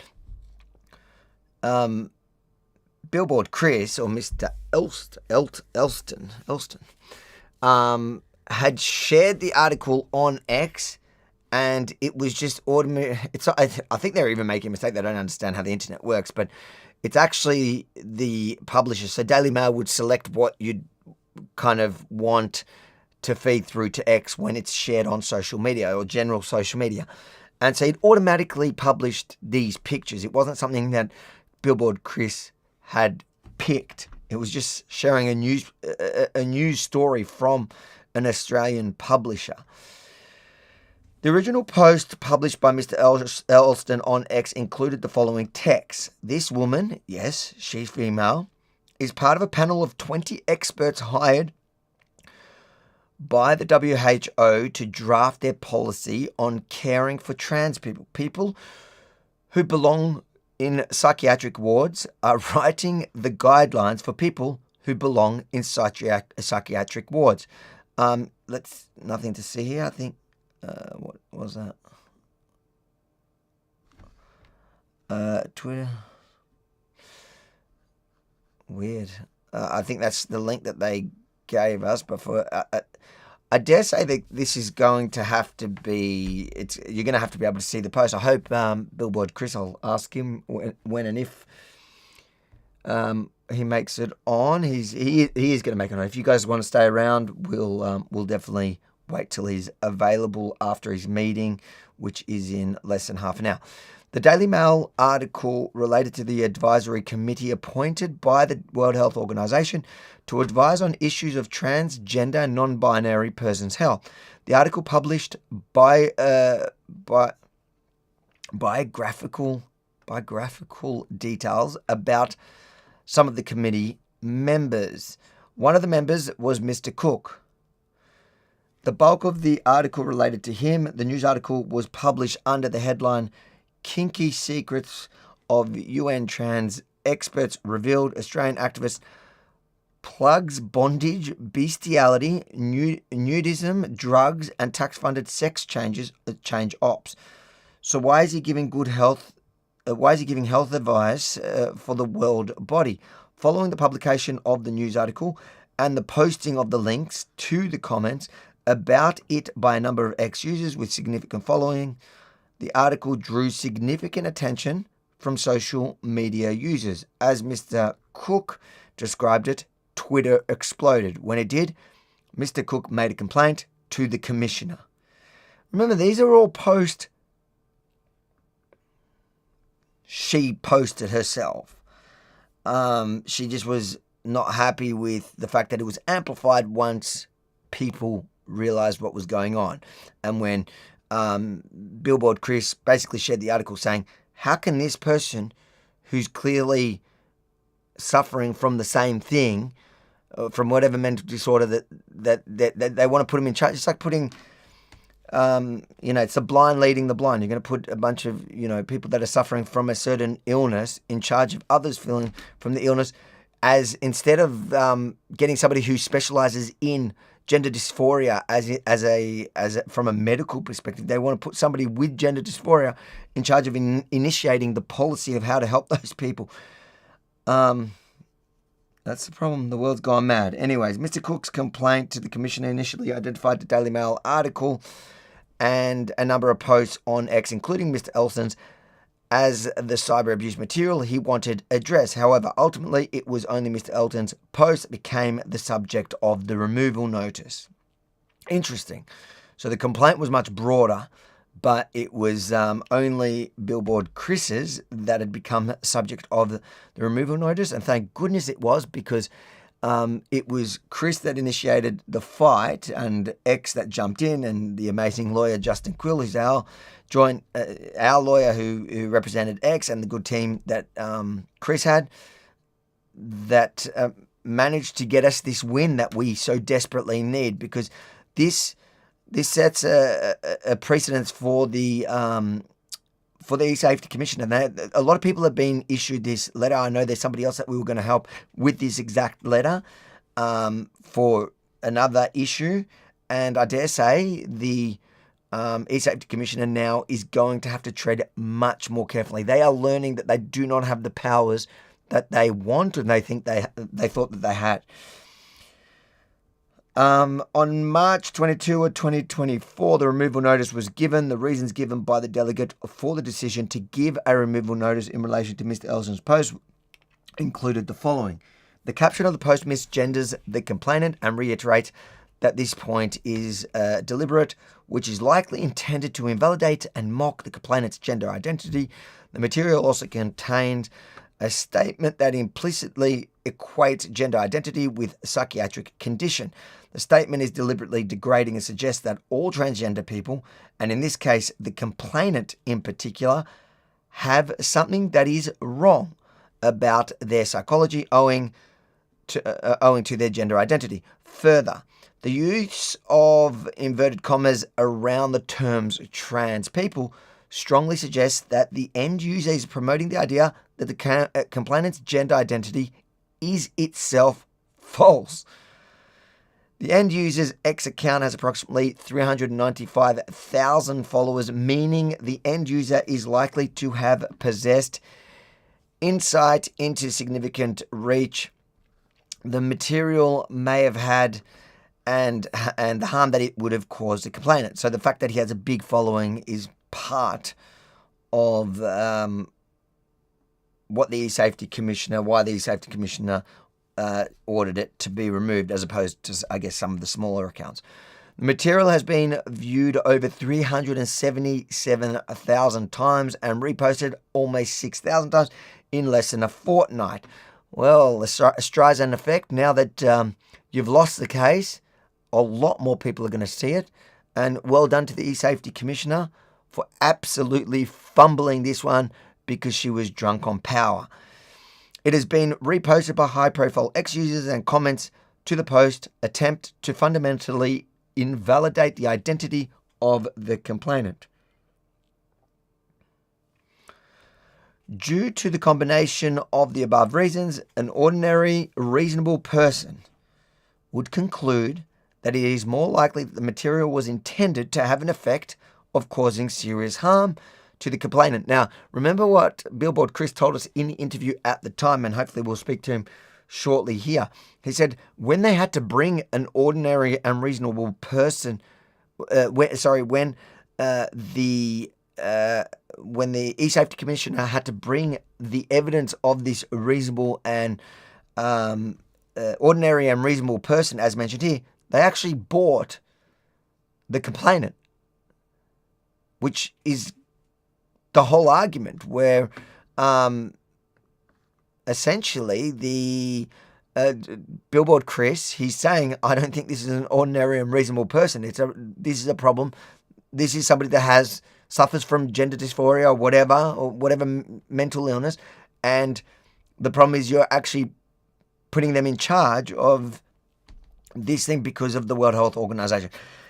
This harm includes serious psychological harm and serious distress that goes beyond mere ordinary emotional reactions, such as those of only distress, grief, fear, and or anger. Do you understand what that means? That means that the eSafety Commissioner tried to step in and say that we're going to protect this individual from getting any sort of criticism online after they take this taxpayer-funded job for the World Health Organization in our name to help deal with other people, to protect other people that also suffer from the same condition. It is so crazy on so many layers. An ordinary reasonable person in this position of an Australian adult would regard the material as being in all circumstances offensive based on the following. The material exceeds the standard of morality, decency, and propriety generally accepted by reasonable adults.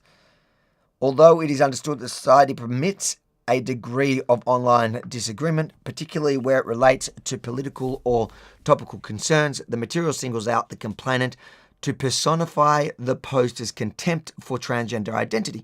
In addition, the material equates transgender identity with a psychiatric condition. The material, therefore, does not meet these standards. The material does not have any apparent literary, artistic, or educational merit. The material is in the character of a social media post and is not of medical, legal, or scientific character.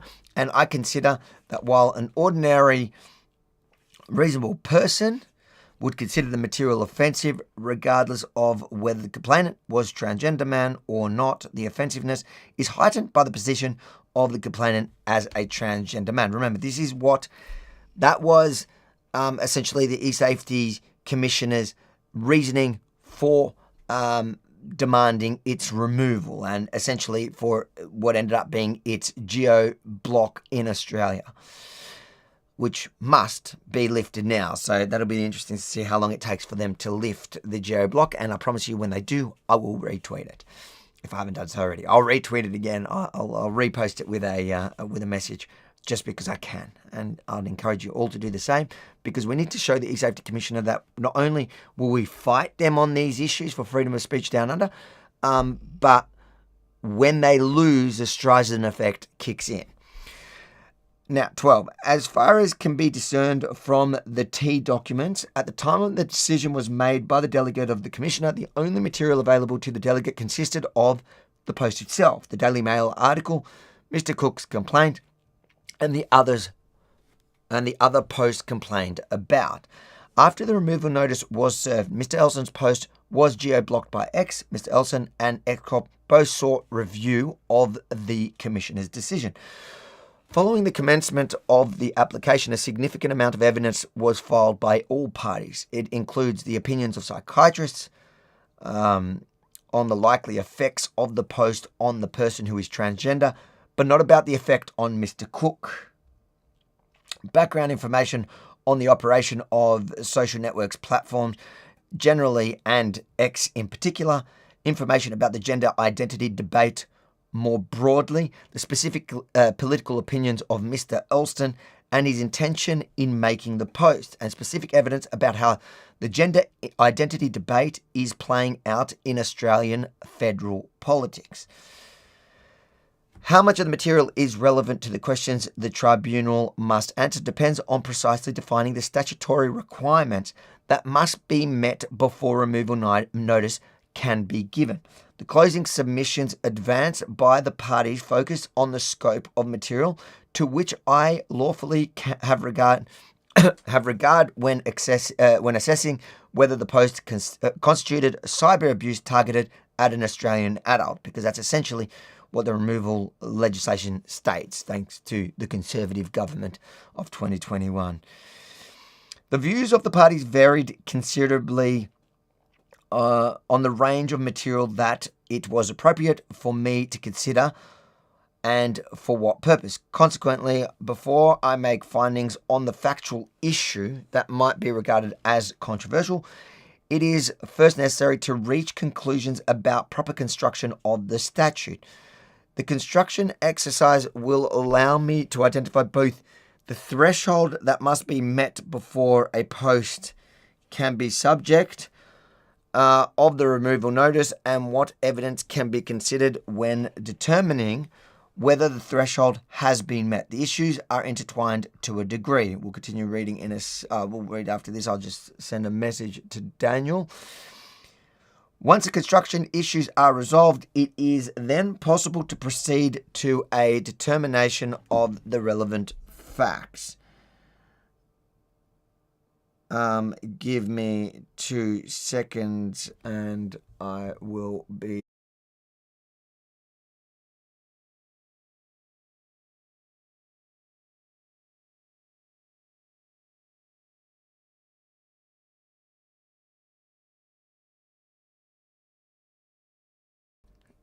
Sorry guys, we just had technical difficulties there. Sorry about that, but we're back on. So sorry, we got to about 10,000 people watching live, so across the platform. So make sure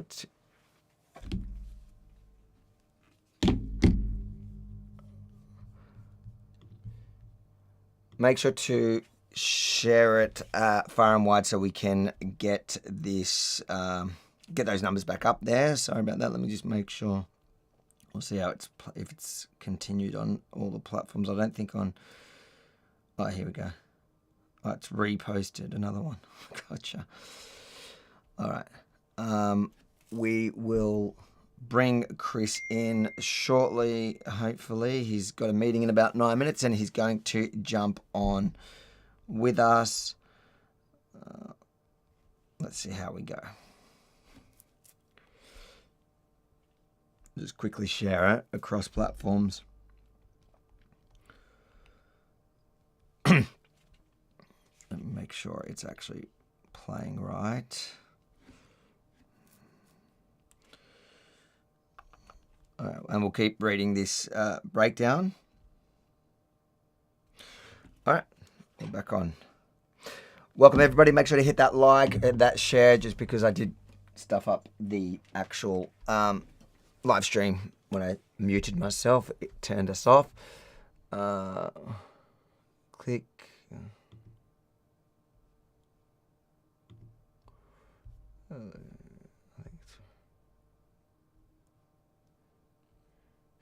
Okay. I guess it's just the Facebook ones didn't work, but that's fine. All right, let's keep reading this until Chris joins us live. We'll end it with after Chris is here, so make sure. So what have we got? The statutory construction, the OLS.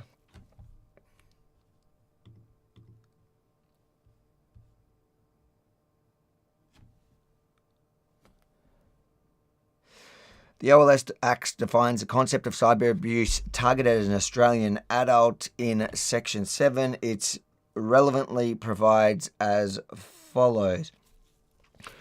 For the purpose of the Act, if material satisfies the condition, the material is provided on a social media service. An ordinary reasonable person would conclude that it is likely that the material was intended to have an effect of causing serious harm to a particular Australian adult. An ordinary reasonable person in the position of Australian adult would regard the material as being, in all circumstances, menacing, harassing, or offensive. Such other condition, if any, are set out in legislative rules. Then the material is cyber abuse material targeted at the Australian adult, and the Australian adult is the target of the material. There are two likely elements to the concept which we must be satisfied before material can be classified as such. An ordinary reasonable person would conclude that this is likely the material was intended to have an effect of causing serious harm to a particular Australian adult. Intention and element. An ordinary reasonable person in the position of the Australian adult would regard the material as being, in all circumstances, menacing, harassing, or offensive. That's the offence element.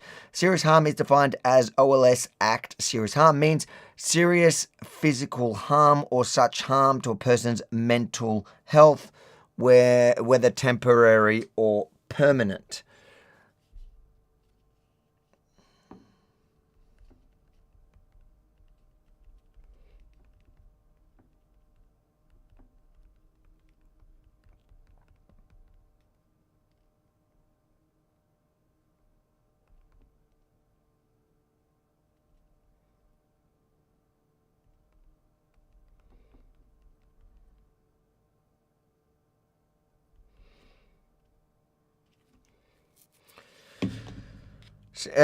Serious harm to a person's mental health includes serious psychological harm and serious distress, but not include merely or ordinary emotions, reactions such as those of only distress, grief, fear, or anger.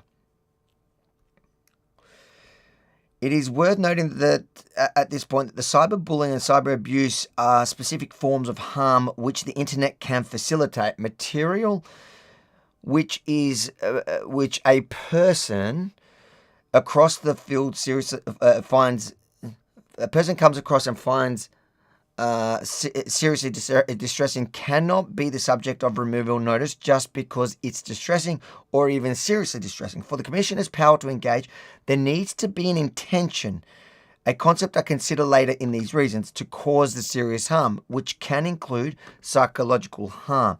The presence of the intention element is what converts Section 7 from a provision that would otherwise provide for a broadly available censorship tool based on emotional responses to posted material to a provision that protects people from a much narrower form of conduct that causing serious harm to a particular person was in the relevant sense intended. Most of the issues that arose were the result of the use of the concept ordinary reasonable person. That concept plays a particular role in the legal context, whether it plays the same or even similar role in the context of the OLS Act was a subject of dispute. To resolve the dispute, it is necessary to look first at the text of the intention element within the context of the OLS Act, identifying with some of the precision the mischief at which the provision is directed is important, as is a statutory context in which removal notice are given. Only when that has been done is it possible to determine what material should be considered when the tribunal is determining whether the intention element is satisfied. Having determined what material is relevant to the consideration of the intention element, it is necessary to determine the thresholds that must be met before conduct constitutes as cyber abuse. To assist answering these questions, the passage which follows seeks to A. Identify material relevant to determining the mischief to which the cyber abuse provisions are directed. B. Consider the extent the Parliament had in mind that in-depth examination of the context in which posts have been made occur before finding of cyber abuse were made and removal notice issued. This assists to understand how the ordinary reasonable person test should be applied. C. Shed light on how Parliament sought to balance freedom of expression with the protective elements in the cyber abuse provisions. And D. Consider to what extent the concept of the cyber abuse covers what are known as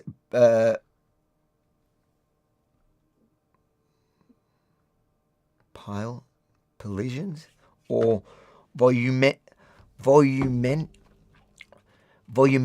attacks or volumetric attacks, where the sheer number of hostile posts, that's what it means, or hostile concepts is a cause of psychological harm.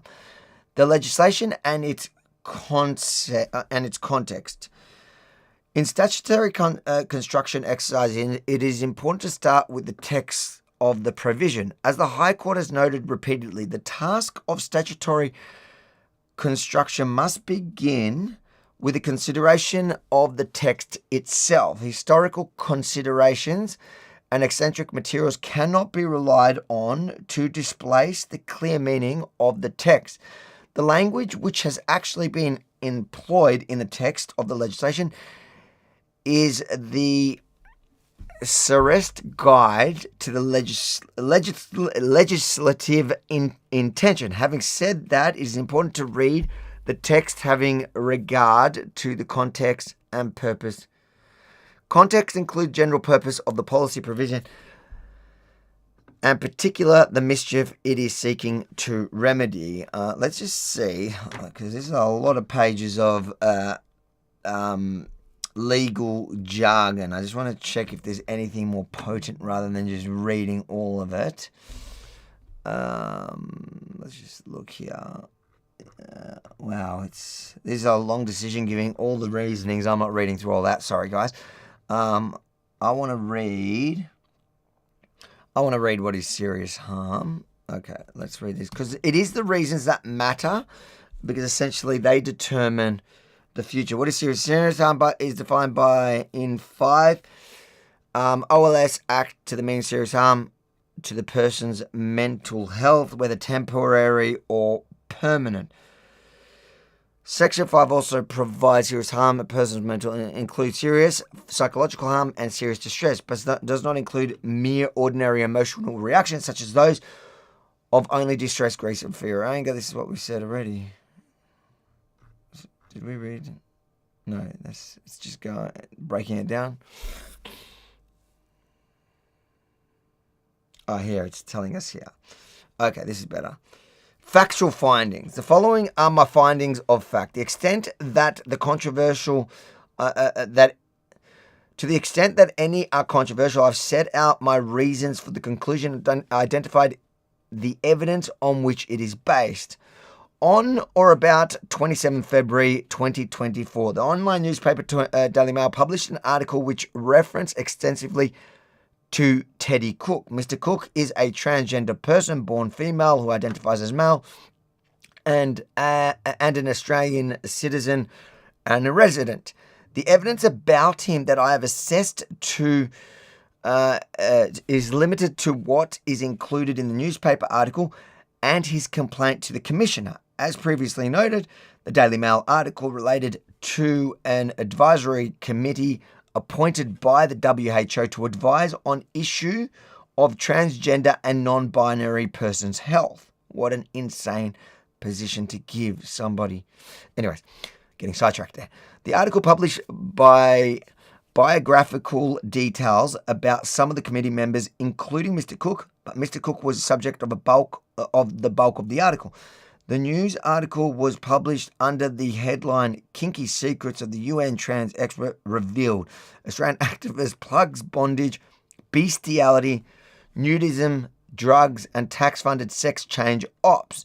So why is he giving health advice for the world body? That is a good question by the Daily Mail, of all places. Appreciate your super chat. Google Talmud Sanhedrin 54B. This is going to be some loser. Well, there you go. You gave me a super chat, so we read your super chat on air. Somebody want to make this? I don't even know.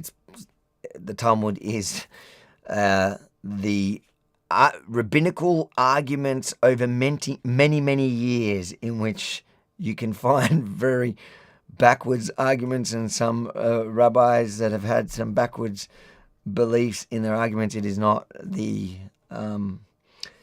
it's not the law or anything like that, but good on you. You got it onto stream. Anyways, back to this Chris Elston, who has won his case. So we're reading the findings until he joins us live on stream shortly, which should be now. He's got his meeting with his lawyers, so we'll wait for him to join us live shortly. So we'll read the reasons until Billboard Chris joins us here for his first interview after his win. What's the word I'm thinking of?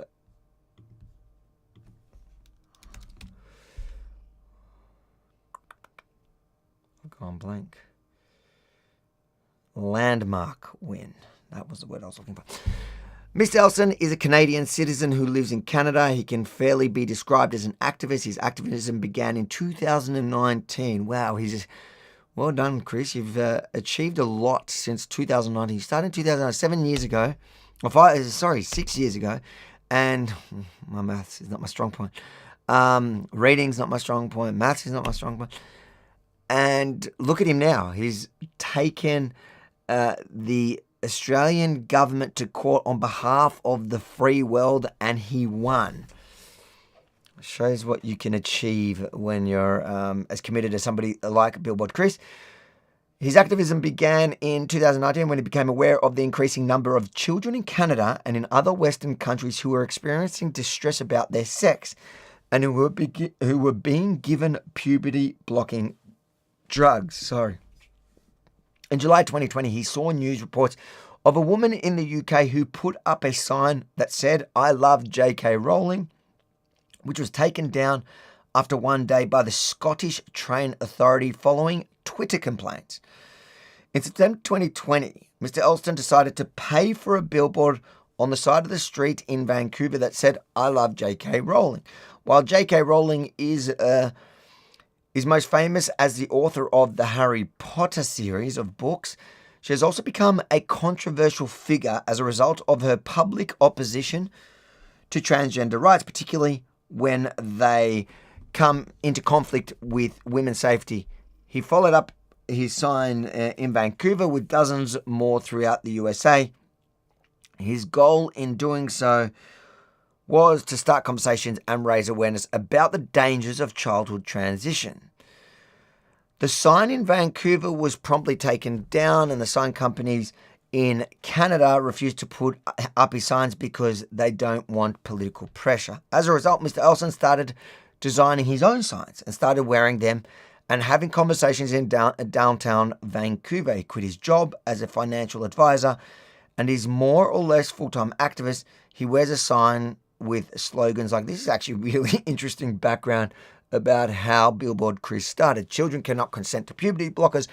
Dad, noun, a human male who protects his kids from gender ideology. Gender ideology does not belong in schools. Children are never born in the wrong body. He travels internationally, speaking publicly and wearing his billboard. He's opposed to the gender transitions for children and the claims that about gender that sit behind arguments of its supporters and promoters. He is known on the internet as Billboard Chris, and the legend himself will be joining us shortly. Here he is right now in a meeting with his legal team. He owns and operates the website at URL Billboard Chris. He also creates online content that is accessible on X, Instagram, and YouTube. He also has 426,000 followers on X. If you don't do so already, you should add yourself to one of those followers. He has 35,000 followers on Instagram and 10,800 subscribers on YouTube. He records conversations that he has on the street and posts some of them on social media. On some occasions, he experienced strong negative reactions to his activism. He has been assaulted more than 30 times, and he has had his arm broken when attacked in Montreal. Wow, I didn't even know that. He's been punched, spat on, and property stolen or damaged. He appreciates as a result of his experience that people can get extremely upset to the point of lashing out just as a consequence of seeing his sign. He keeps his followers up to date on all breaking news. He does not believe that a man can transition to being a woman or vice versa. He summarizes his position as follows. Because I believe in that sex is immutable. I think I'm pronouncing that word right. Damn, I'm copying all the words relating to this that I can't pronounce. I am personally convicted that I will not use incorrect pronouns to describe any person, including trans-identifying people who identify as the opposite sex. I will use the preferred names, but I only use sex-based pronouns because I don't think it is loving, progressive, or ethical to lie to a person and affirm that they are something they are not. I believe that calling a man a woman and vice versa is not only untrue, but also has implications for the rights and safety of women and children. True, true, true. I am satisfied that that it is his universal practice to refer to transgender person by the pronouns that correspond to their biological sex at birth. I'm also satisfied that when he classifies a person as either a man or woman, he determines which classification to use by reference of their biological sex at birth rather than the gender-related characteristics that they currently express. I'm satisfied he believes he's doing otherwise. I am satisfied that he believes doing otherwise has implications for the rights and safety of women and children. I'm satisfied that he knows that his practice in this regard is offensive to the people who identify as transgender. Mr. Olsen read the Daily Mail article described above on 28 February 2024. Prior to reading the article, he had never heard of Mr. Cook. At the time he read the article, it included a number of photos. One photo depicted Mr. Cook wearing some type of harness, and another depicted a large black dog penetrating a man from behind. How embarrassing that they took this to court and the ruling that was handed down because the eSafety Commissioner thought she was a tyrant now has this as a written formal ruling that is now published. One photo depicted Mr. Cook, just let that sink in, wearing some type of harness, and another depicted a large black dog penetrating a man from behind. He's bloody sick. The Daily Mail article stated that the photos have been posted on one of Mr. Cook's social media accounts. Some of the published pictures included an Instagram handle. Soon after reading the article, Mr. Elston reposted the article on his X account. Billboard Chris, with the caption, "This woman, yes, she's female, is part of the panel of 20 experts hired by the WHO to draft their policy on caring for trans people. People who belong in psychiatric wards are writing the guidelines for other people who belong in psychiatric wards." Only one X handle was included in the post, that of the WHO.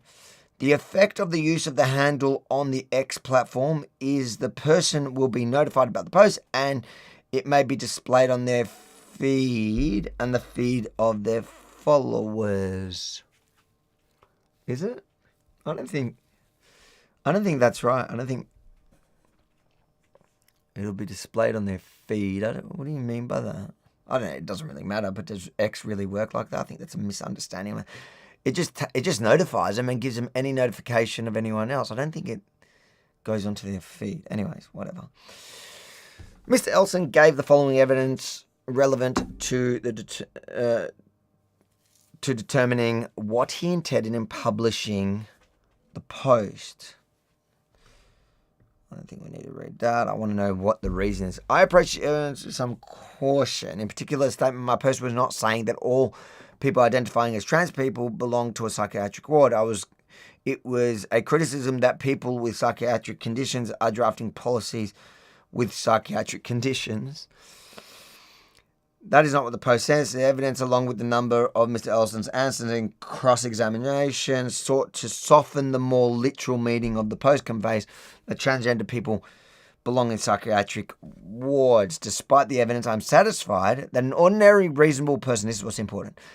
We can read the evidence, but I don't think we need to. Despite the evidence, I am satisfied that an ordinary, reasonable person would read the post as saying that transgender people, including Mr. Cook, belong in a psychiatric ward. Okay, that's good. And it still didn't rule against him. People following Mr. Elston on X would have had his comment included in their feeds along with the link to the Daily Mail article. There is no evidence before me that suggests that at the time Mr. Elston uploaded his post to X, Mr. Cook was following him on X.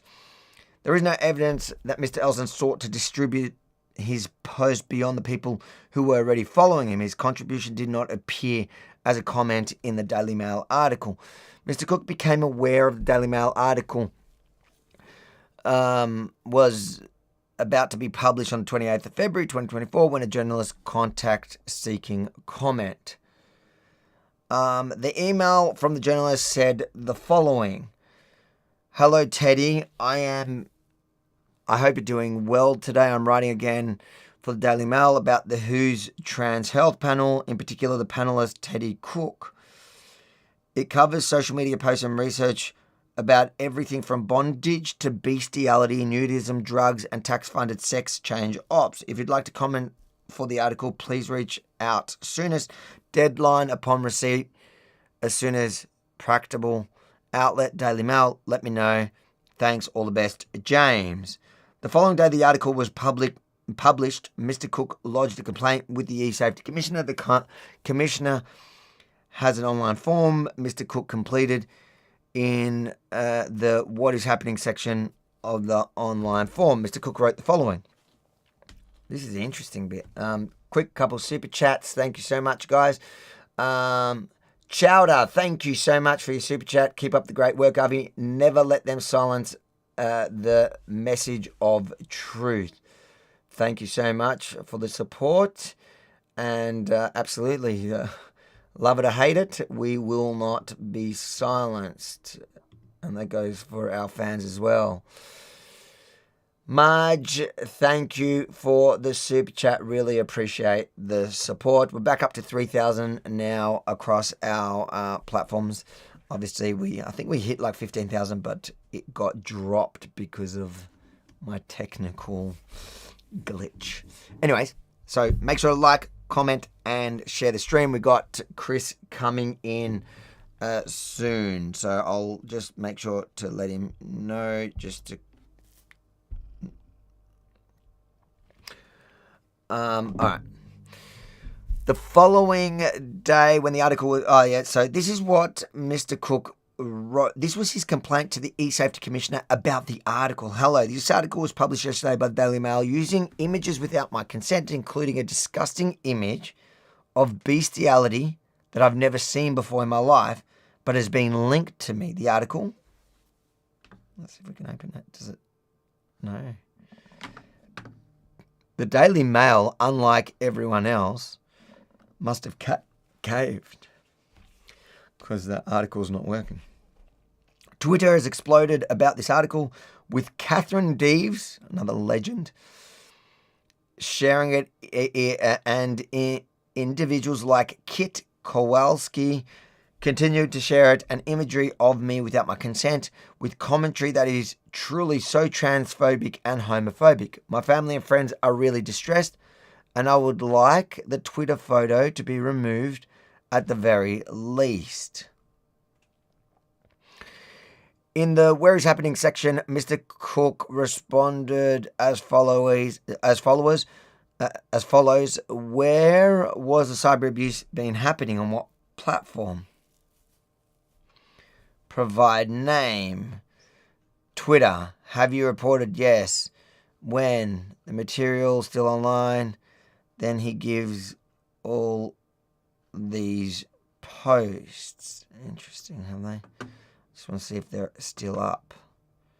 Oh, so annoying. It's not just linking to my X account. Anyways. Alright, so he's given a bunch of links. And the usernames. There is no evidence available to me about how the applicant became aware of the post by Mr. Elston.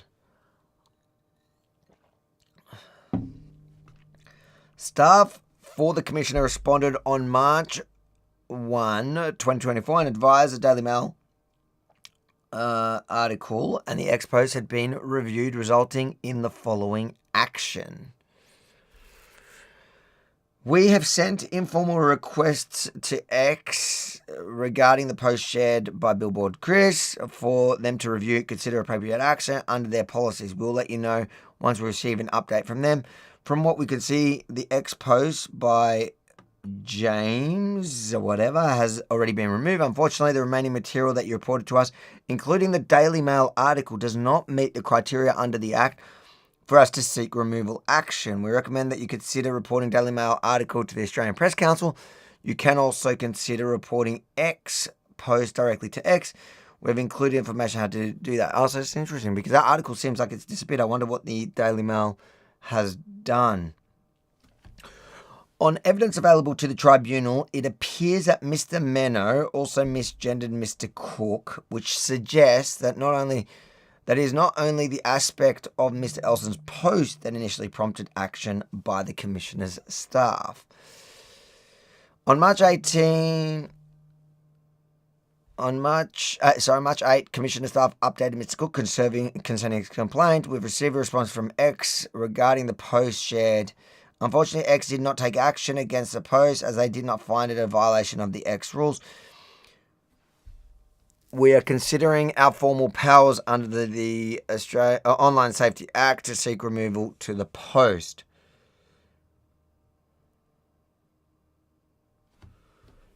Baz, welcome to the stream. What is it? Great, Avi, I appreciate you, Dodge journalism. Have you ever spoken to Tulsi TV? I have sent him shout out. Cheers, mate. Well, thank you for the super chat and welcome. I know it's earlier than our normal Tuesday nights, but Rukshan is off, so we're going to have Billboard Chris hopefully soon. We have friends in common. I don't think I've actually spoken to him directly. He does some fantastic work, and people should check out his channel for sure. But yeah, our paths will definitely cross. We have a lot of friends in common. Mr. Cook responded as follows. Thanks so much for your response. It's so appreciated. Attach a screenshot of my report. I haven't heard anything from X yet either. I can see that the bestiality picture, which is a photo I took in 2013 of artwork at Mona in Hobart, has been changed to me in a back brace. Take care and thanks again. Isn't that funny? He or she at first said that she doesn't know where it came from. She's never seen it. Remember here above she said, so earlier, this exact photo, the bestiality picture, which is a photo I took in 2013 of an artwork at Mona in Hobart, in the original complaint to the eSafety Commissioner.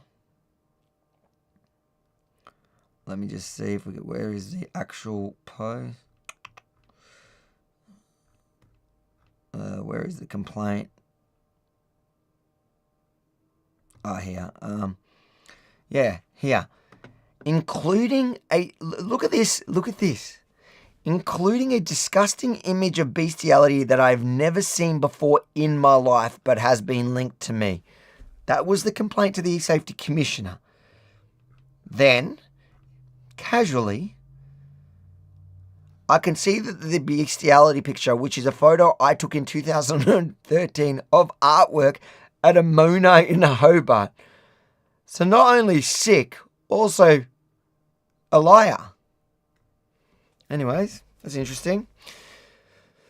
I'll check in with Chris in 7 minutes and I'll see how he's going, because his meeting was at 6, so I'm assuming it'll take him a bit of time just to talk it out. On the 22nd of March, a delegate of the Commissioner made a decision to issue a removal notice for the reasons extracted at paragraph 11 above. Review of that decision has now been sought. After the post was removed, Mr. Elston posted a further 31 times in relation to Mr. Cook. Posts concerning Mr. Cook by Mr. Elston had a total of 18,200 reposts, 84,000 likes, 2,774 replies, and 6.6 million views. Expert evidence. A large volume of what was described as expert evidence was filed in the proceedings, and oral evidence of these experts occupied a significant amount of hearing time. It fell into 5 broad categories. It's quite interesting. Evidence about the sociological functioning of the internet generally, and evidence about functioning of the X platform in particular. Even with all that evidence, it doesn't seem like what are they called? They're not judges in the tribunal.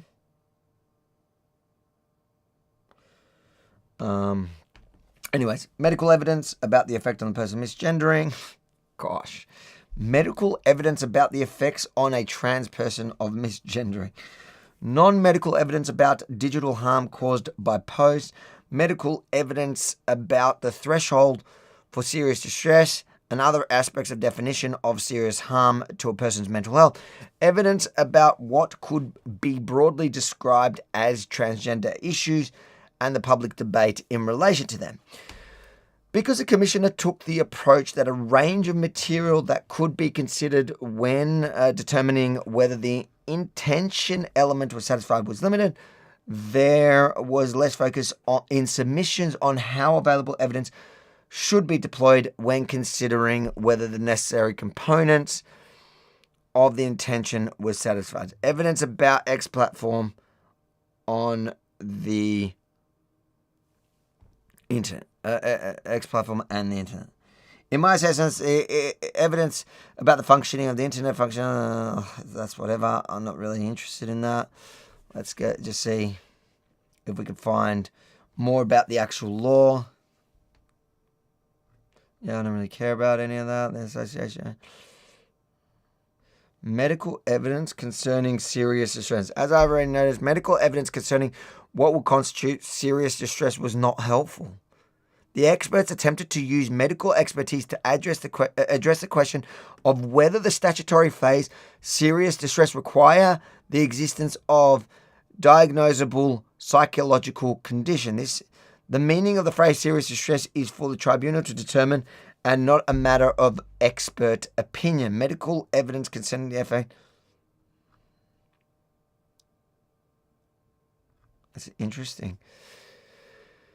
Medical evidence concerning the effect of the post and misgendering. In particular, the expert medical evidence of the effect of misgendering needs to be approached with some caution. Stated broadly, the question the evidence addresses is whether misgendering or other aspects of the post could cause or would likely cause serious distress to a transgender person. While this might be a helpful foundation upon which further evidence can build, it is not the statutory question that the tribunal must address. The question to be determined is whether the ordinary reasonable person would draw a conclusion that the poster intended to cause serious harm, which includes serious stress. Some subjective knowledge on the part of Mr. Elston is required. There is no evidence of that kind before the tribunal. The position taken by the Commissioner was that the ordinary reasonable person would appreciate that to call a transgender man a woman would be to act contrary to the transgender man's wishes. So much can be accepted. However, it does not lay much of a foundation for concluding that Mr. Elston intended to cause Mr. Cook serious harm simply because he went against the wishes. In terms of Mr. Elston's subjective knowledge, the highest the evidence rose was his concession in cross-examination. That is the course of his activism. He has seen his signs evoke a variety of responses. Sometimes my signs elicit negative responses from people, which can include verbal abuse and physical abuse. He also aware that suicidal ideation among transgender people who have undergone sex reassignment surgeries was significantly higher than the general population, which we know that's like the underlying problem. In these circumstances, the medical evidence that misgendering could cause serious distress provides only limited assistance. The assistance is diminished further because there is little agreement between the expert psychiatrists, because you're not allowed to really have this debate, isn't it? Because if you have this debate, it would probably prove everything against the narrative. That's the truth in all of this. Dr. Amos described the literature on the psychological impact of online misgendering on transgender adults as sparse. When he applied a model known as Tester's model of minority stress, he concluded the impact of cyberbullying, a phrase he is using to cover both cyber abuse and cyberbullying as defined in the OLS Act, on an individual depends on their existing characteristic, including resilience, existing mental illnesses, social supports, and social media habits, and the impact of cyberbullying depends on frequency, persistence, and severity of the bullying actions, such as a single action is much less likely than a frequent, persistent pattern of cyberbullying to cause serious psychological harm or serious distress. And serious psychological harm or distress are more likely with severe and or frequent events. Thus, the research suggests that a single social media post is unlikely to cause serious psychological harm or serious distress over and above ordinary emotional reactions. A single post with extreme material such as specific and credible threats or video with violent, sexual or disturbing content might interact with pre-existing specific stresses such as, it's all obvious, mate, yeah?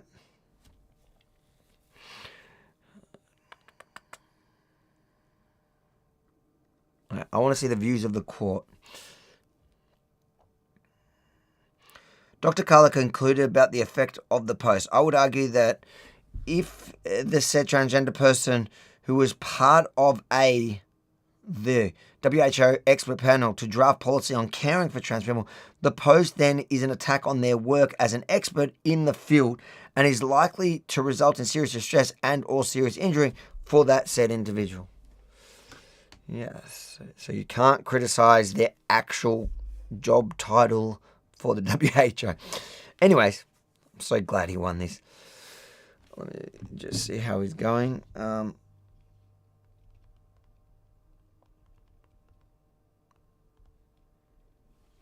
Just text our friend there to see if he's going to hopefully log in very shortly so we can get his reaction. The Commissioner also relied on a report from Professor Cover. Professor Cover provided useful information about the ways which platforms increase prominence. Blah blah. Not really caring.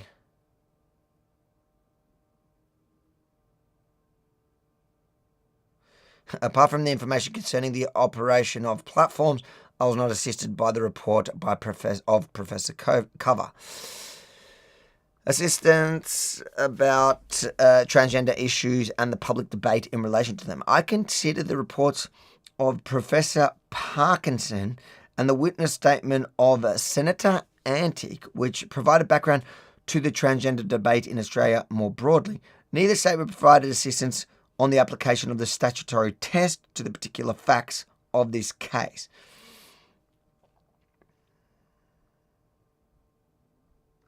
Yeah, this is all legal. There's so much legal jargon. 60 pages, this thing is.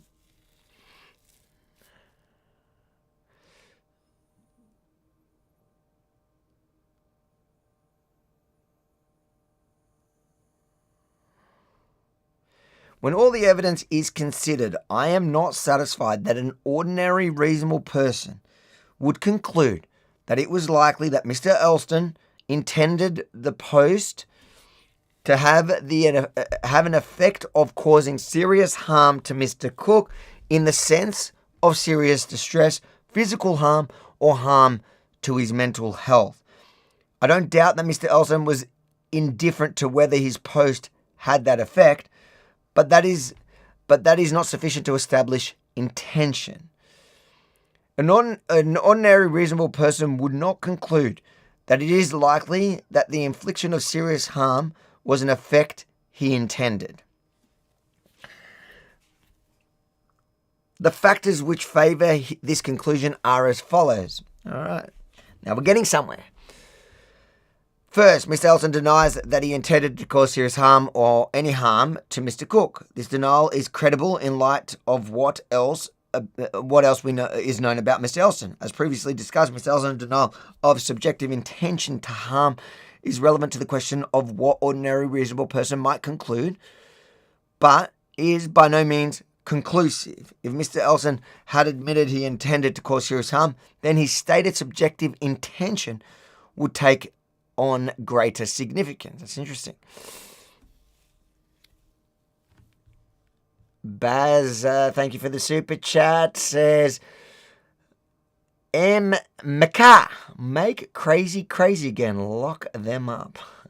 Look, definitely don't need to give them positions of power in the WHO that you're not allowed to question online. I'd say let's start there, which today we've clearly gotten there. Second, Mr. Elston did not know of Mr. Cook prior to the publication of the Daily Mail article and prior to the publication of his post.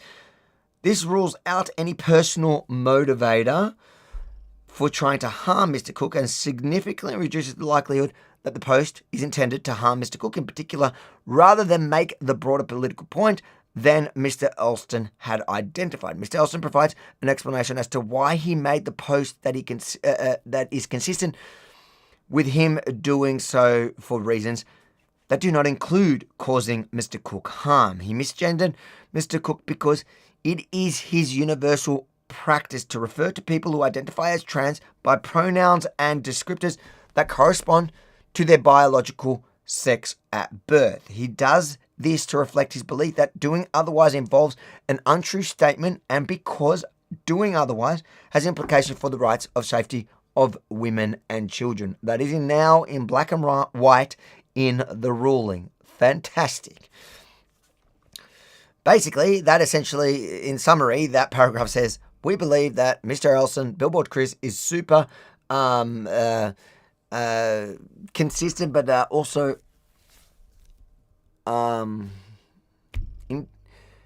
acting from a position of integrity. He is he's consistent, and he's standing for what he believes in as a matter of principle of the issue, rather than it being targeted at a specific person. This is not about Mr. Cook.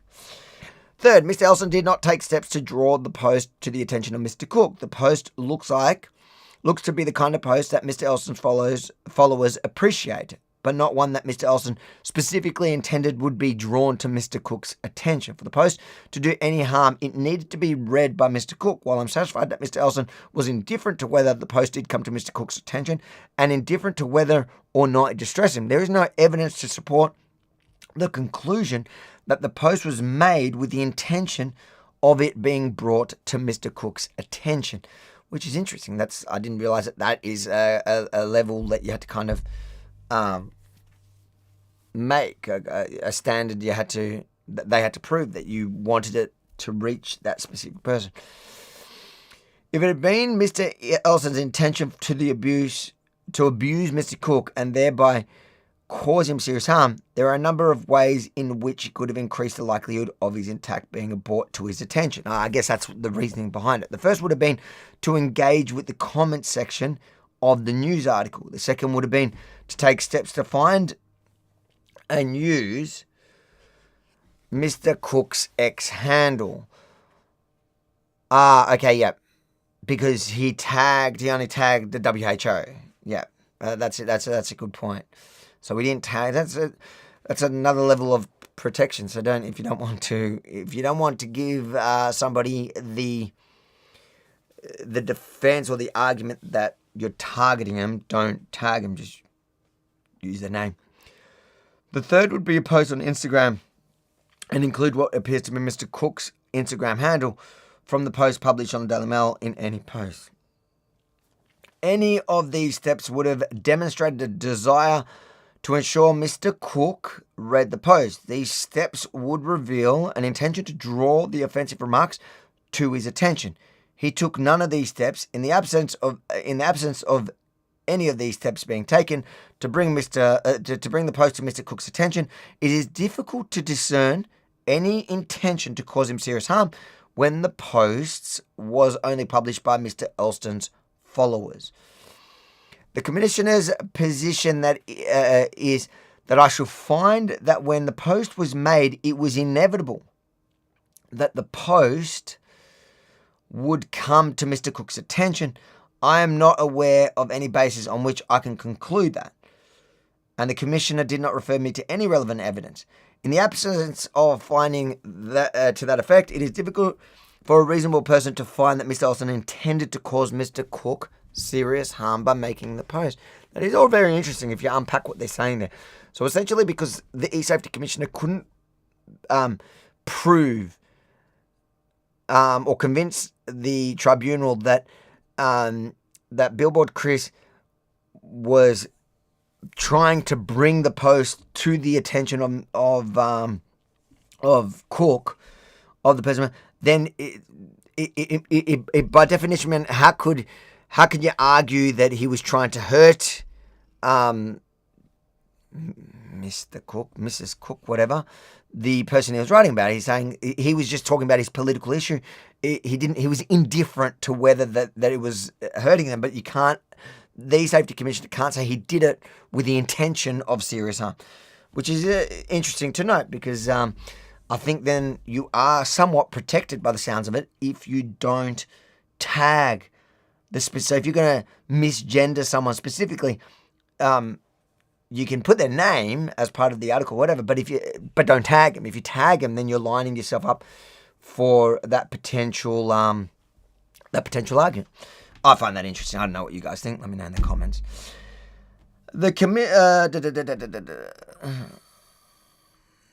It is notable that Mr. Elston only included the handle of the WHO in his post. There is nothing in the body of the post that attempts to facilitate contacting Mr. Cook by Mr. Elston's followers. Mr. Cook's name is not used in the body of the post. Mr. Cook's name is not used in the body. Oh, so he mustn't have used it. So he didn't even use. That was the extra protection, I guess. So it's not that he didn't tag them or put their name in the body. The inclusion of the WHO handle is consistent with Mr. Elston's expressed view that he was concerned about the ramification of having Mr. Cook appointed to advise the WHO, and is not consistent with the intention on Mr. Elston's part to harm Mr. Cook in the relevant sense. I accept that one of Mr. Elston's goals in posting was to encourage the WHO. Oh, typo. Look at that. Maybe I can't read properly, but at least I picked up this typo. The WHO. To reconsider the appointment of Mr. Cook to the panel that advises WHO on transgender health. But forming an intention to harm a person's career is not what is prohibited by the cyber abuse provisions. Intending to harm a person's physical or mental health is what is prohibited, the prohibited intention. This is actually, I don't know if you guys are finding this interesting, but the reasons are super interesting. Once we got to this part of the reasoning, it is a 60-page reasoning. This is page 55, but once you've got through all the legal jargon and you actually hear them, I don't know what they're called. It's not a judge. If somebody in the comments know what we call them, let me know. But let me read this super chat. Really appreciate the super chat from Paul. You deserve a doctorate in common sense. Great job. Well, I really appreciate it. I'm definitely not getting one for my reading. What was that word I was struggling with in the beginning of this live here? But really appreciate it. I think, honestly, I do appreciate that comment more than many things, because that. I'm not somebody that went that is any sort of academic. I dropped out in year 8. I barely can read and write. Those are not my strength. My communication strength are just speaking to the average person, talking like the average person, and my pride that I take, something that I pride myself in, is approaching things from a common sense perspective. So I actually do really appreciate not only your super chat, but what you're saying in that super chat. So thank you. And thanks to everyone for joining us here. Hopefully, shortly, Chris will join us live here. He hasn't. His meeting's been going for about 45 minutes. So hopefully we can get him on here for his reaction live very shortly. Hit the like, hit the share, hit the subscribe, hit the notification bells. And we will... What time is it? All right. Fourth, the post and its context does not suggest that in making the post, Mr. Elston was seeking to trigger a pile-on. To the extent that Mr. Elston's post revealed anything about Mr. Cook's work, or his identity, it was the result of reproducing information that was already in the public domain following the Daily Mail article, which is like, yes. Associate Professor Graham, in his report, noted online abuse can be coordinated and targeted at an individual known as digital hostility. What the heck? And can lead to serious harm, including suicide. That is true, but I don't think this kind of meets that freaking thing. Like that, I'd agree with that idea when you're talking about, teenagers. A multitude of studies highlighted the persuasive problems of harassment of public figures on Twitter, particularly female journalists. What a load of bollocks. Mate, look at how I'm trolled online. Why does in particular female... Although, according to this person, I could be a female journalist, so I take that back. We also know that posts and replies on the platform are used not only as a way for individuals to express their opinion, but also to coordinate together to harass and or abuse individuals by flooding their comment threads with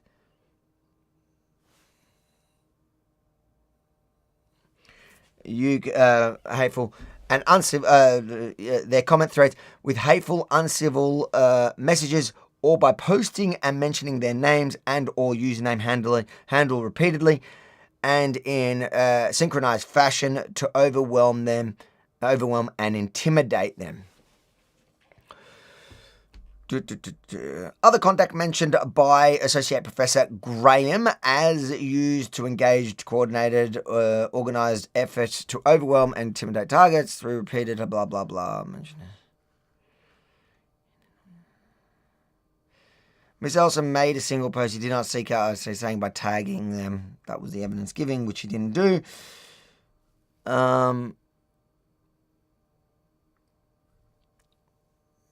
To the extent that there was a pile on, I would not classify what occurred as one. It was initiated by Daily Mail and not by Mr. Elston. Consequently, the intention to cause serious harm must be discerned from a single post, as there is no other behaviour that is supportive of the conclusion that the post was designed to trigger something more widespread. Brian of London, welcome to the stream.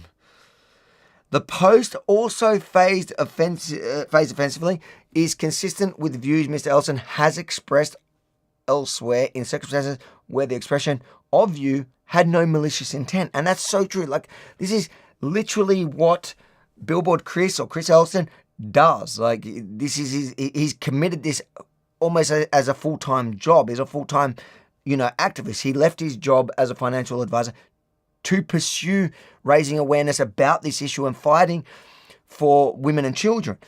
So there was no malicious intent. It was just, for example, his statement placed on billboards that he had prepared to wear in public, children are never born in the wrong body, expresses the same idea about immutability of biology that he expresses, albeit much more proactively in the post. When the evidence is considered as a whole, I am not satisfied that the ordinary reasonable person would conclude that by making the post, Mr. Elson intended to cause Mr. Cook serious harm. In the absence of evidence that Mr. Elson intended that Mr. Cook would receive and read the post, and in the light of the broader explanation as to why Mr. Elson made the post, I am satisfied that an ordinary reasonable person would not conclude that it is likely that the post was intended to have an effect of causing serious harm to Mr. Cook. Fan-bloody-tastic. Consequently, the intention element is not made out, and the statutory preconditions for issuing the removal notice are not satisfied. Decision. The decision is to issue a removal notice. The decision to issue a removal notice is set aside. A decision to refuse to issue a removal notice is substituted. Okay, that just means he won. So his solicitors, these are his solicitors, which were part of that group. Thompson Greer, which is Justin Quill, who has... Oh, this is actually the relevant post that we couldn't find in Australia. Now you can legally put it up. This is it. You see, this is it. This is attachment. So it's showing that he didn't even put the images. This was the images that was automatically... Oh, there we go. Chris is perfect timing. Coming on now. Yep.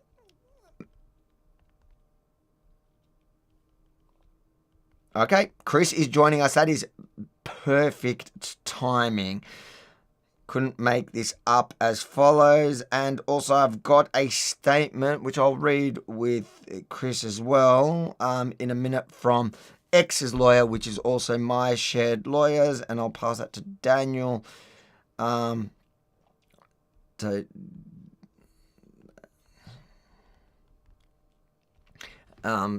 I'll...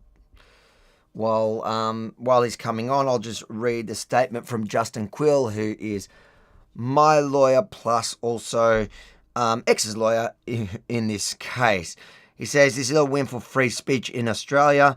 It seems clear this is another example of the eSafety Commissioner overreaching in her role and making politically motivated decisions to moderate what she considers Australians should and shouldn't read and hear from the outside world. said Justin Quill, partner at major law firm Thompson Gear, which acted for X. He is an absolute legend, and he wins more often than not. That is Justin Quill. Let's bring our hello. friend on here. There is the winner himself. Welcome to the show, the party. We've been here now. We actually dropped out in the middle. We had 15,000 and then we crashed it out. Oh, no. We've got 5,000 with us here. Start with this. How are you feeling, mate? Congratulations. Feeling great. I've skimmed most of the ruling. I just had a 45 or hour-minute call with all of our lawyers. And let me tell you what our lead lawyer, Stephen Maloney, said. This decision will have a societal impact in Australia. It provides a safe roadmap for free speech in this country that intends for those. So it provides a safe roadmap for free speech in this country for those who intend to genuinely debate matters and not hurt people. And there are so many paragraphs in that ruling that are just amazing. He said that this goes far beyond the worst nightmare that the eSafety Commissioner could have expected from this outcome. It's we did basically skim. a slam dunk. We've spent the last hour or so reading a bunch of it. I had to skip a bunch because there's so much legal jargon in some of the pages. Yeah, the beginning parts. Yeah, and it kept catching me out. You know, I couldn't pronounce words, and I was just getting mocked in the comments. So, so on a personal level, how are you feeling? And then we'll get to the broader implications of it. I'm thrilled. This is a very big deal. This, I hope, and over time on social media, I'm going to tweet out significant sections from this ruling because there's a lot in there that's very positive. But I think this is extremely powerful, and it should be inspiring to Australians and people around the world who are fighting various crazy leftist issues that are harming our society, because we have the right to speak. And people don't feel like they do. They say there's no free speech in Australia, there's no free speech in Canada, there's no free speech in all these Western European countries. Well, all of these countries guarantee freedom of expression. It's not as strong as the First Amendment in the US. But when you read this ruling, we should be fine. So, you know, if your intention is to harm people, and that's what this ruling stated very clearly, that my intention was not to harm Teddy Cook. And he even quoted, the deputy president quoted some of my testimony in here, which I'll bring up in a second here. But you could tell me what page and I'll pull it up. Yeah, I'll bring it up. Let me find it here. We're allowed to talk about these issues. You're allowed to have genuine conversations about whatever issues are going on in society. And this is a massive blow against the eSafety Commissioner. Another massive blow. It's a massive blow. Let me get into one of these things real quick. Yeah, if you just tell me what page, I'll bring it up on the screen with us. I have to find it because all I've done is skim this myself, but give me 1 second here. You're all right. I think it's paragraph 80 something.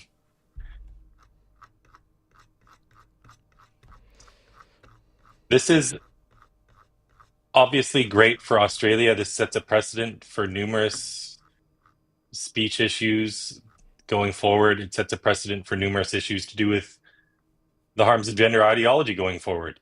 You can call a woman. You can call a man.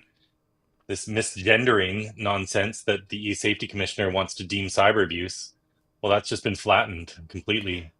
Do you know what I found interesting when we were reading the evidence? So the first complaint was against the Daily Mail, and where Cook basically says they've included this photo that I've never seen in my life and attached it to me. And then the next correspondence with the eSafety Commissioner admits that she'd taken a in 2013, and I'm just, He was lying. yeah, you just see the double thing. It's like, just Yeah, be we knew as this a year victim as ago possible. because we did a freedom of information request and we got all these documents. They're called the T documents, I think, whatever their jargon is for it. But yes, she says in an early email to the eSafety commissioner that she'd never seen this picture, and then she says in another email a few days or a week later or whatever that she took the picture herself of the dog sodomizing the man from some museum that she saw it in. So she's just a liar. Don't They you ever didn't do try to that? call her. They didn't even call her for the 5-day hearing. I mean, this ruling couldn't be better.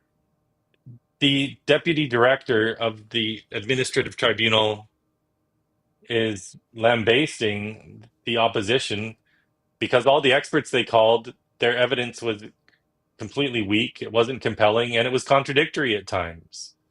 And we knew this at the time when we were sitting in the hearing. I felt like we were going to win, but the deputy director really gives nothing away. He was impossible to read. Yeah. So you never know how these things are going to go. But I did think we were going to win, but you never know. But in paragraph 140 of this ruling, Avi, he states... But which 140 did you say? 140? Yeah, paragraph 140. The deputy director states he does not believe that a man can transition to being a woman or vice versa.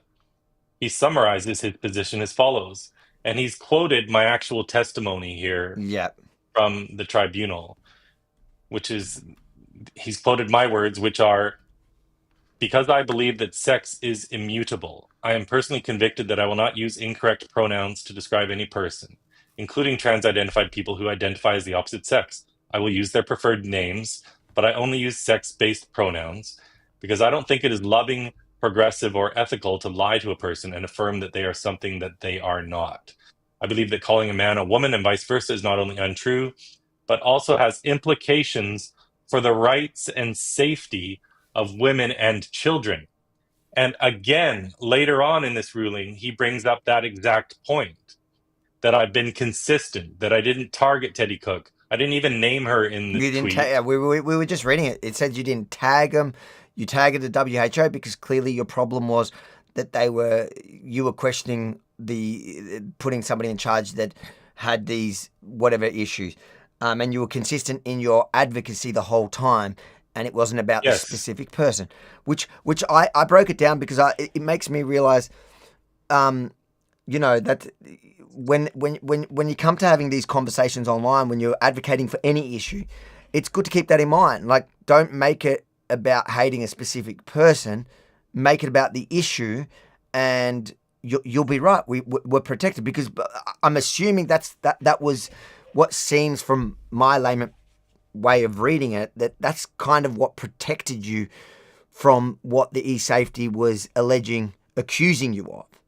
Because the accusation was that you targeted... There has to be an intention of harm. There has to be an intention of harming the person. And in the beginning of the ruling, and I'll figure out how to tweet out this whole ruling in the PDF or whatever, it's talking about some of the statutory requirements and how there's a higher threshold for what they consider adult cyber abuse as compared to child cyber abuse. And it doesn't just constitute words that someone might be offended by, because adults are supposed to be more resilient than children. And so this ruling completely upholds that an offensive post does not mean that it's to be taken down. We still have freedom of expression. The act is all about intention to harm. And so when we're talking about whatever contentious issue in society, it's important just to focus on the ideas. There's this expression, I think, from Eleanor Roosevelt that great minds discuss ideas, average minds discuss events, weak minds discuss people. And on this issue of gender ideology, we need to be able to discuss the ideas. And what this ruling upholds is that you don't need to go along with the pronouns. Misgendering is not an act of cyber abuse. It's a fundamentally, truly held belief, which he's upheld several times in this ruling for various reasons, that I'm not going to lie. I'm not going to call someone by the sex that they're not. because I believe that has other ramifications down the line. And obviously it does, because all of society was playing along with a delusion that people can change their sex. And as soon as you play this pronoun game with anybody and you call a man a woman, or you call a woman he, him, when she's identifying as a man, what are you doing? When you do that, you are playing into this lie. You are affirming a delusion. You are giving legitimacy to an ideology that is maiming and sterilizing children, turning them into lifelong pharmaceutical patients. And who are these kids? It's the most vulnerable kids. It's the kids with autism, the kids with sexual abuse, the kids with borderline personality disorder, or mothers with borderline personality disorder. According to one smaller study that was done years and years ago, 52% of the mothers of kids with gender dysphoria themselves had borderline personality disorder. And we know from so much evidence and all the systematic reviews that have been done that these kids, the majority of them, have 5 or more coexisting mental health comorbidities. So they have all these other issues going on. Kids in state care are way overrepresented. And so when we play along with these lies, we are, down the line, contributing to the harm of these children. Because if we all just refuse to play along, this contagion dies. Humans are very susceptible to social contagions. And when something is popularized and everyone goes along with it, and now you have these struggling kids coming up who have eating disorders or whatever, they're not fitting in, they're awkward, they're autistic in most of these cases, actually, most. Well, this ideology comes along and says the reason for your discomfort is because you were born in the wrong body. What? That's so abusive. Born in the wrong body. We're telling a struggling child that they were born wrong and they need to be something they're not, that they need to change their body, they need to cut off their breasts, they need to stop puberty from happening in order to be happy. That's the so-called positive message that the left wants to send. That's not positive. This is evil. I noticed We're in actually a battle reading... of good versus evil. And if you play along with any of this, you're contributing to evil. So this has always been my position. I didn't even name Teddy Cook in the tweet. I said basically the insane are running the asylum. And as I testified during the hearing, when you look at the people writing policy for all of these kids and adults who are struggling with distress about their sex, almost all these people themselves who are running these organizations are themselves trans-identified. They are themselves struggling with these issues. Obviously, they're biased. It's not science-led, it's ideology-led. The leader, the president of the World Professional Association for Transgender Health, is a man who says he's a woman. Teddy Cook is a woman who says she's a man. The lawyer representing the ACLU at the Supreme Court in December, when they were hearing oral arguments about the Tennessee ban of child transition, which thankfully we just won that case as well. The lawyer for the ACLU is a woman who says she's a man. This psychologist at Kaiser Permanente who admitted they cut off the breast of a 12-year-old girl is a woman identifying as a man. Johanna Olsen Kennedy, who runs the biggest gender clinic in the USA at the Children's Hospital of Los Angeles, which has just been shut down because Trump pulled federal funding from the hospital if they didn't. Well, she's married to a woman who says she's a man. In all these cases, all around the world, it's trans-identified people writing the policy for trans-identified people. They're biased, they're ideological, they're not basing any of this on science. And that was my point of my tweet when I said people who belong in psychiatric wards are writing policy for people who belong in psychiatric wards. No, I'm not saying every single person trans-identified belongs in a psychiatric ward. But Teddy Cook is posting bondage, bestiality, orgies, nudity, terrible, grotesque stuff. And not my nicest tweet in history, not my most polite tweet in history. But the point is that, yes, some of these kids who go up to these gender clinics are coming straight from the psychiatric wards of these hospitals. Because where do you treat severe mental illness? You treat it in a psychiatric ward. If you read Jamie Reed's testimony, she's a whistleblower in Missouri who worked at the gender clinic at the Washington University for 4 years. She was case manager for over 1,000 cases. There were kids coming directly from the psychiatric ward, and in their first meeting at the gender clinic, they would give these kids puberty blockers. So, anyway, We won the case. It's an outstanding ruling. It's going to have serious repercussions for all these gender ideologues going forward, not just in Australia. This act, the eSafety Act, is very similar to the Digital Services Act in Europe, where if I write a post about some European, that the person who is running this in Europe can order the social media companies to take down my post so that 450 million Europeans can't see it, even though I'm in Canada. It's the same thing with this eSafety Act. I wrote my post in Canada, and an Australian woman, no, she's not Australian, she's an American woman in Australia, she's an Australian bureaucrat, ordered my post taken down, even though I'm in Canada. They want to censor the entire world. So I wanted to ask you about that also, because it's geo-blocked, and while we were reading it, I was clicking through to each link, and it was blocked. We could see there's a message still there from X saying this is blocked based on legal whatever. This is the post. I only realised that it was attached to the ruling at the bottom, and I do believe now. So firstly, are they going to geo-block it now? Well, I'm sure they will. Can you let us know? So we would love to have the chance now to share it in Australia, because I think that I think in addition, besides for being just petty, I think what's important here is to send a message to the eSafety Commissioner that, you know, she's walking around saying she's taking on these cases to test the powers. Well, we want to send a message back going, You've been abusing your powers, trying to abuse your powers. Some people have pushed back, thanks to Billboard Chris and X, that have taken you on and will go all the way if they have to.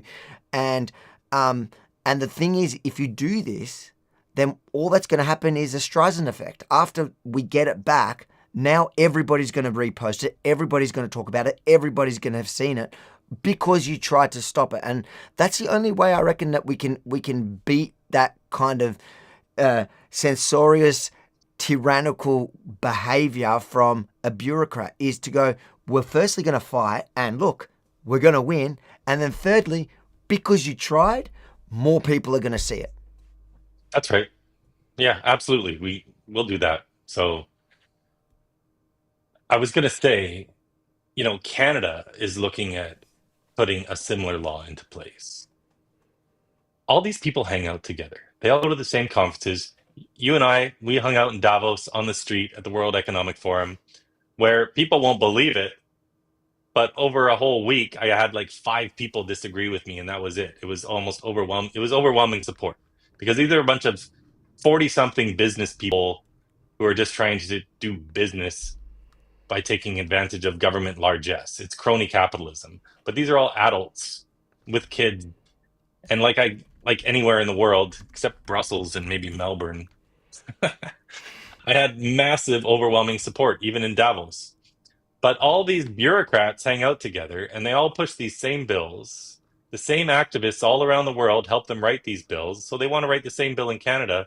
And what does this ruling do? She saw me. She stopped. I'm sorry. There you go. Yeah. It gives them pause, because they know that when this gets challenged, that they're going to lose, because we do have freedom of expression, and we do have a Charter of Rights and Freedoms in Canada, which would be built into this bill. If you look at the previous bills they tabled that never got passed, it is built into the bill. And this shows all these bureaucrats that people are pushing back now. And I hope this inspires other people to push back. You just have to be a little bit smart and respectful with your message. Don't be too crazy. Talk about the ideologies, expose it. And we don't have any of the billions of dollars that they have on the left. This lawsuit that we just won, we did this on a shoestring budget. I have no money. I never have any money. We did this, the lawyers basically acted pro bono. They did it as cheaply as we could. And we went up against a government with unlimited funds. Is the government up for your costs now? I don't think so. It's not like that. It's a tribunal. Yeah. So, but essentially, like, you know, one of the concerns was, even if they lose, they'll, you know, appeal it in the High Court. I got advice, looking at the ruling, that there is almost next to zero chance that they'll appeal this, just because it was so heavily against them on almost everything. So, but in the case that you were, you did have to go to the High Court. The High Court's not the tribunal. It's a much more expensive exercise. But you did have at least X and that were willing to take on this fight. Is it? I guess. So X technically, just so people know, I didn't work with X at all. No. They didn't help our case. I filed an appeal. Originally, it was the Free Speech Union of Australia that helped me file the original appeal. I didn't even know X had already filed their own appeal. So it was two separate appeals heard at the same time. So, yeah, X have a lot of money behind them, but we didn't. Yeah. And honestly, when I look at this, I think it was mostly our arguments from our lawyers that really won the day here, but everyone did an amazing job. But yes, the way this is worded, and I do still need to read it more, but I was just speaking with our lawyers. The deputy director of the tribunal seems to have worded this in a way that will make any appeal by the eSafety commissioner very unlikely to succeed. Very hard, yeah. Well, and it won't go straight to the High Court. It would go to federal court, then appeals court, and then the High Court.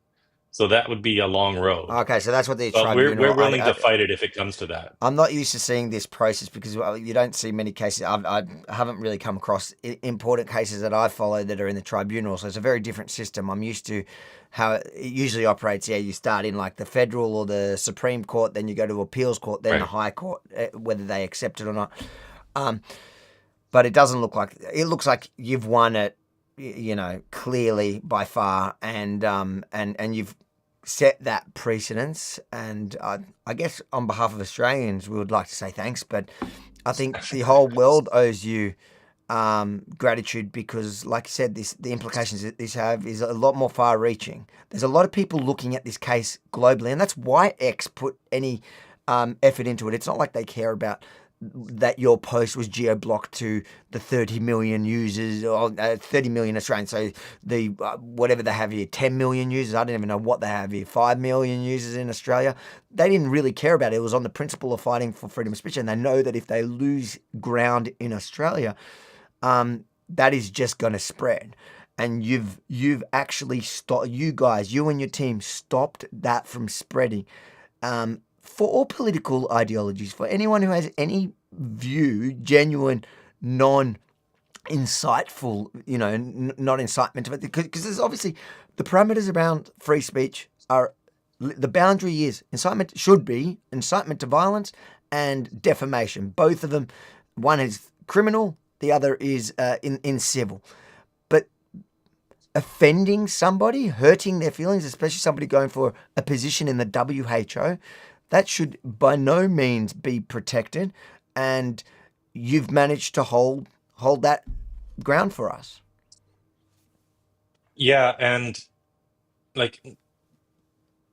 there's so many other cases that have been involved in Australia. Jasmine Sussex, and I just want to focus on these. Jasmine Sussex is a breastfeeding expert who worked for the Australian Breastfeeding Association, whatever it's called, for 15 years. She was fired for objecting to men chest feeding, where they take some chemical cocktail to induce some sort of lactation. And her tweet on this subject was also ordered taken down. So this ideology has completely captured the left. They're determined to die on this hill. We need to let them die on this hill. We need to help them die on this hill, and we will. But hopefully this ruling helps stop ridiculous censorship like that in the future. And hopefully it inspires other people to fight back, because this does set a very important precedent and will win. There's no way she should have ever been censored. The other people shouldn't have been censored. So, yeah, I think it's exciting, and it should inspire people around the world to also fight back when it's happening in whatever region they're in. Mate, enjoy the win. What time is it for you now? It is 2:15 in the morning. 2:15 in the morning. Have you had much sleep? No, you have been up. I haven't had any sleep. No, I haven't had any sleep. I'm going to be up for a few more hours. I got a lot of media requests, so well, mate, we'll strike while the iron's hot.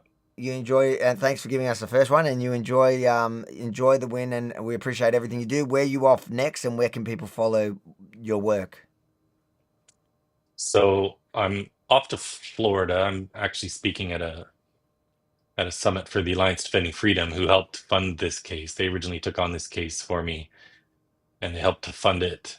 But in August, I'm going to be in New York City for a week of events. I'm going to try to get all sorts of grassroots activities going in all 5 boroughs of New York City to expose Zoran Mamdani, the Democratic nominee for mayor of New York City. They have more than 8 million people in New York City. It's the size of a European country. And this man is a radical communist who has said that because Trump is pulling funding through Medicaid, that he will use city taxpayer funds, $65 million, to continue to transition kids. So the thing about child transition. But he hates Israel. This was the number one issue. So we like him. What's that? But he hates Israel. So right. now the extreme right love him. Well, we'll see. So when you talk about the economy, for most people, that's kind of boring. But this guy gets up and he says he's going to lower the price of groceries. How's he going to do that? By having city-owned grocery stores. This is right out of the communist playbook. This will drive other grocers out of business, and then they'll have to own more grocery stores. This man is just a straight-up communist. He's a full-on radical, like straight out of university. Yep. But on the gender issue, we know from the U.S. election, for example, this was the number one issue. Transgender insanity was the number one issue affecting swing voters. People who could have gone either way. It wasn't the economy. It wasn't immigration. It wasn't the border. It was transgender insanity. This gets people fired up. I've been in New York City many times. The entire Black community, the entire Hispanic community, all the immigrant communities, they all support me. None of them are okay with gender ideology. So that's your campaign. You're actually going to join the New York campaign to raise awareness about his position on this particular issue because you believe that's actually a defining an issue that people don't know that he stands for, and people will feel passionate about it to vote. That's right. So we're going to expose him. I'm going to have a town hall on August. I might as well say this here. On August 13th, I'll be having a town hall, and I'm going to have activities in all 5 boroughs leading up to a protest on August 16th. And we're inviting all the mayoral candidates. I've got incredible people backing me on this. It's going to be a big deal. And I know from experience, when you kick off something with a big event, that gets all the counter-protesters out. The counter-protesters bring all the media out. They're feral and then when you do something the next day, they all come again, and then they all come again. Gosh, and we're going to generate massive media. I feel like a trip to New York now. Yeah, and we're going to take him down. This is going to help defeat him. Really so that's my excited August. to see that.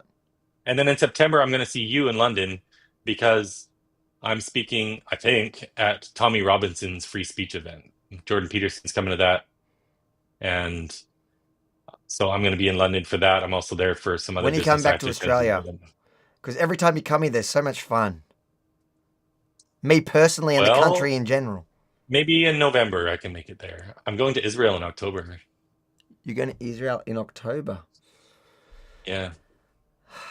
Well, are you going there Are you going there to get your orders or your paycheck? I wish. Maybe I can negotiate some people to give me a paycheck because I've never gotten one of those. But no, I'm going there with a few people, James Lindsay and a couple other people, and we have an incredible schedule planned over a week, meeting with all sorts of phenomenal people in the government. I'm even getting a national security briefing from some people high up. I don't know how that worked out, but there's a small group of people who are bringing us there. They're not paying us anything, but they are paying for our flights and accommodations. So that's great. And I'm going to have a fantastic time in Israel and upset a lot of these far right and far lefties who, for some reason, think that Israel is their biggest problem. And I love Israel, so this can be fun. I can't wait to. Literally, each part of what you've just... Each part of your plan that you've announced there, besides the part that I'm going to see you in, makes me want to travel there with you. So we might have to. I might just have to start stalking you, mate.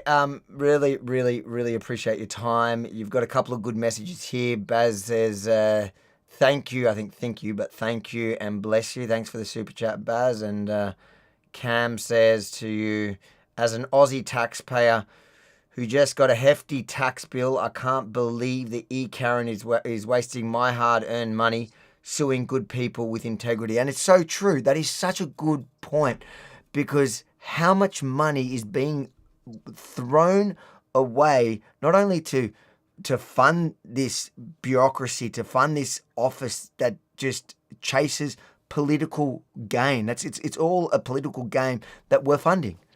And for this would cost them. It may not have cost you much. Just fighting this would have cost the taxpayer hundreds of thousands of dollars. It was for sure hundreds of thousands of dollars. They were paying $10,000 for these expert reports that the judge just totally destroyed. The judge actually says they didn't even bring one of their experts. They canceled it on the day of because their expert was so terrible. Really? Because they paid all this money for this what I report, read, and then at the even hearing, what I read, they he said it's irrelevant. I didn't get anything from this expert. Nothing. They it's him written. He's written nothing. that. Yeah. What is it? It's not a judge. What's it called? eSafety. He is a judge, but he's the deputy director of the Administrative Review Tribunal. So and you the got the highest. eSafety commissioner's budget, the last I checked, had gone from about $11 million to $42.5 million a year. What a waste! What a waste! We need Doge. Anyways, where can people follow you? You said to X, Instagram, on everything. Everything as Billboard Chris. Mate, it's always a pleasure to speak to you. It's more of even greater today when you've had such a win for yourself and for us.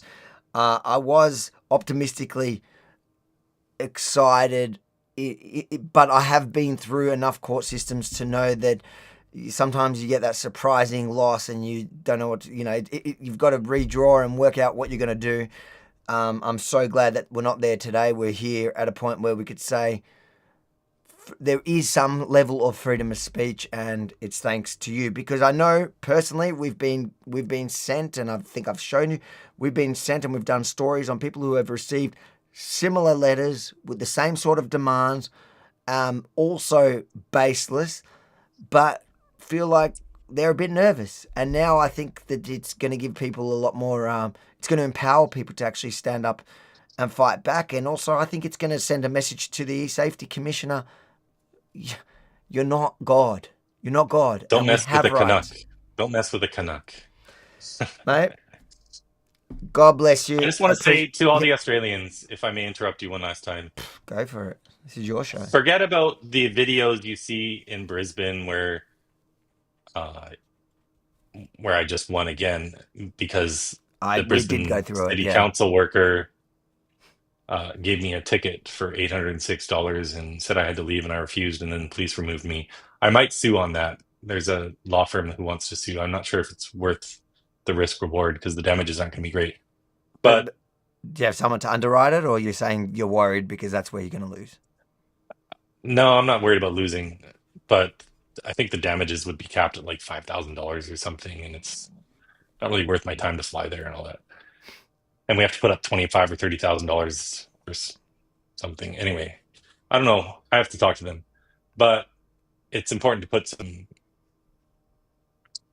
heads on spikes sometimes when our freedom is abused like that. So I think out of principle, I might do it. But apart from that, and apart from some of the crazies in Melbourne that people have seen in videos and at the university, the Australian people have probably been more supportive of me than any other country. I get a lot of support from Americans too. And I, of course, get a lot of support in Canada, and I get a lot of support wherever I go. But the Australian people, I would say particularly there's a warmth that I've received from so many different messages. So I just want to thank all the Australian people. Are you talking about people online, or are you talking when you're in reality on the ground? Emails I get all sorts of emails. I get all sorts of messages and support and direct messages. And the Australian people have just been incredible. And I know they're not represented by their government. And as far as censorship is concerned, Australia is really bad. It's way worse than Canada. I know England is just horrible as well. Western Europe is all kind of crazy. Does anyone else have an eSafety commissioner?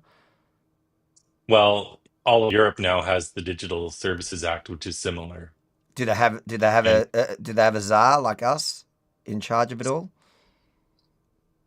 I think so, but it's a little bit different. But Because I need to our, dig our into one's that a bit more. notorious. Like you go to the if Yeah. you spend the last few years at the World Economic Forum, like she's been pushing this stuff globally, and she's tried to test it. Like but Elon Musk, thankfully, has pushed back a few times. Not just in this case. I'm talking about in previous cases in which she actually tried to fight for global power to be able to not. So in your case, she shut down. She tried to get them to remove it. Then she managed to shut it down only within Australia. But she was fighting for the power to be able to stop you in Canada for writing something that she would deem unlawful here in Australia, which is just insanity. The Digital Services Act in Europe will act in the same way. If I'm offensive to some European, they can order all the social media companies to take down my post, even though I'm Canadian. And so what they'll end up doing have you run is into problems with adjusting them their yet? algorithm. No, but I want to because we need to challenge it. So I'm hoping they do because we will 100% challenge it in court and probably win again. But you saw the news today from the United States about Julia Grant, right?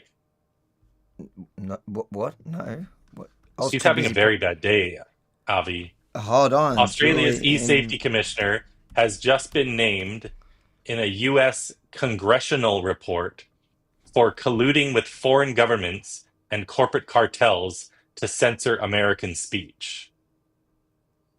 So that What? dropped today. Hold on. Where are you seeing this? I'm sending you my post on this. Oh, did you right put a now. post on your X?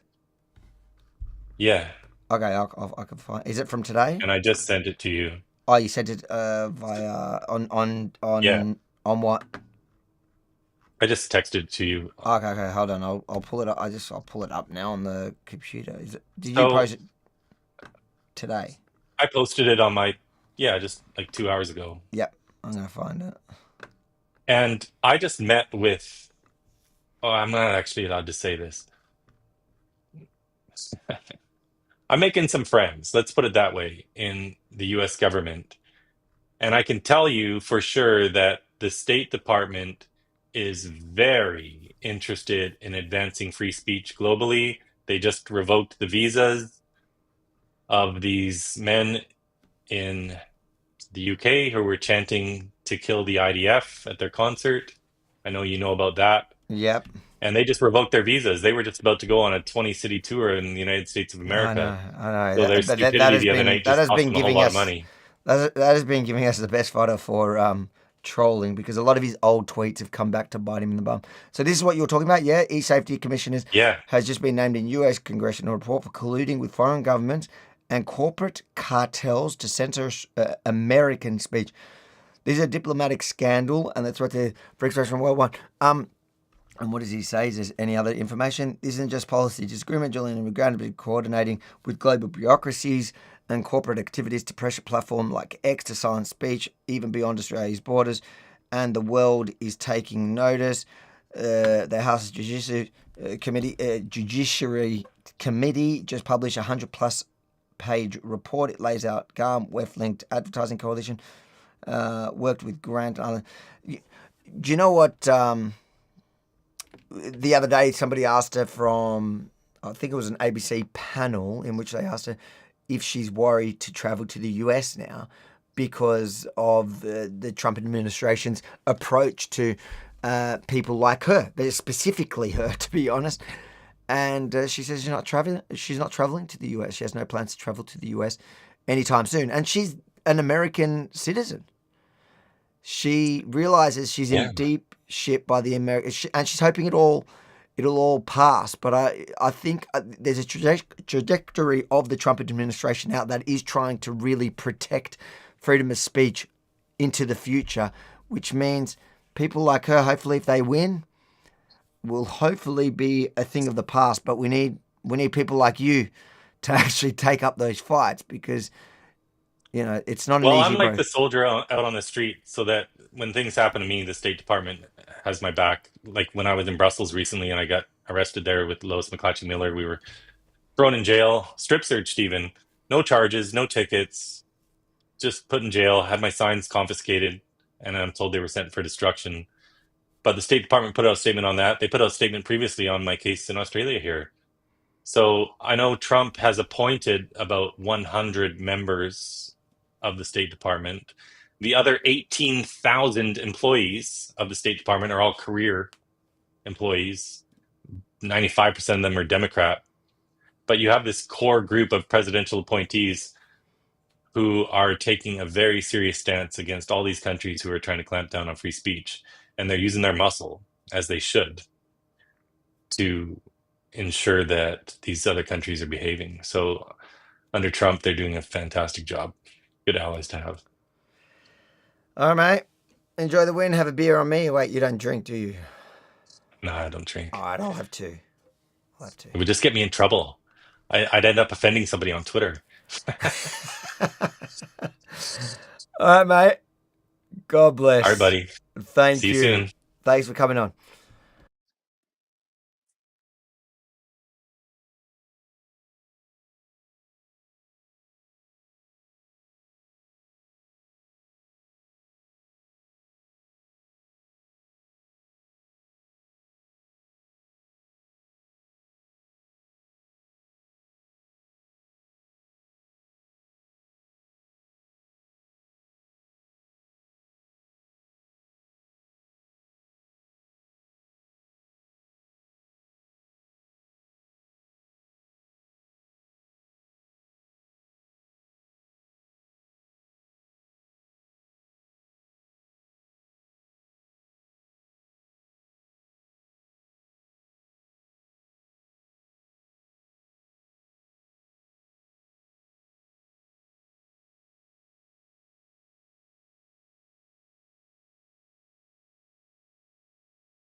I don't know how I muted myself there. Sorry about that. Apparently I was on mute. Sorry, guys. Oh, God, I don't even know where I started. There you have it. Thank you so much for tuning in. Make sure to like, comment, share it far and wide. We'll also, if we haven't done so already, on the website, we'll have the, Bimmer audio. Everyone's giving me crap now. Yes, it's sorted. Thank you. That's why my phone went off. We'll put up the full ruling so you can have a read of it yourself. There is so much interesting stuff in there. I know we skimmed it and read some of the what stood out to me, but if you there's sound now, isn't it? There's sound now. I'm assuming. I'm seeing sound.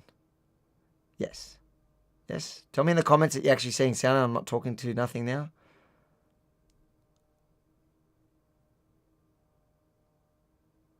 The white earpiece is cursed. Are we hearing me now? Is somebody going to tell me we're hearing me now? We're hearing me now? Yes, sound is working. All right, thank you. We'll put up the full ruling on the website, so make sure to check it out, read it through, because some of the interesting, crazy stuff is it talks about some of Chris's history. The judge or whatever it is was basically talking about things that I didn't even know, like he's been bashed to the point where he's broken arms and that. They're kind of painting a picture that this was about the issue. He's an activist that has been fighting for, and the judge recognises it, for women and children. And this was not about targeting one specific person.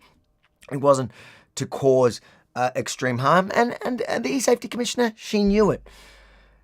Guys, check that out. Sign the petition, sackekaren.com, and make sure to hit... so share this one. Share it so other people could get to see Chris for his first interview since winning it. But also make sure to subscribe to the channel, hit the notification bell, like it before you walk away. But for now, God bless you all. Have a good night. I'm going to go have those beers for Chris.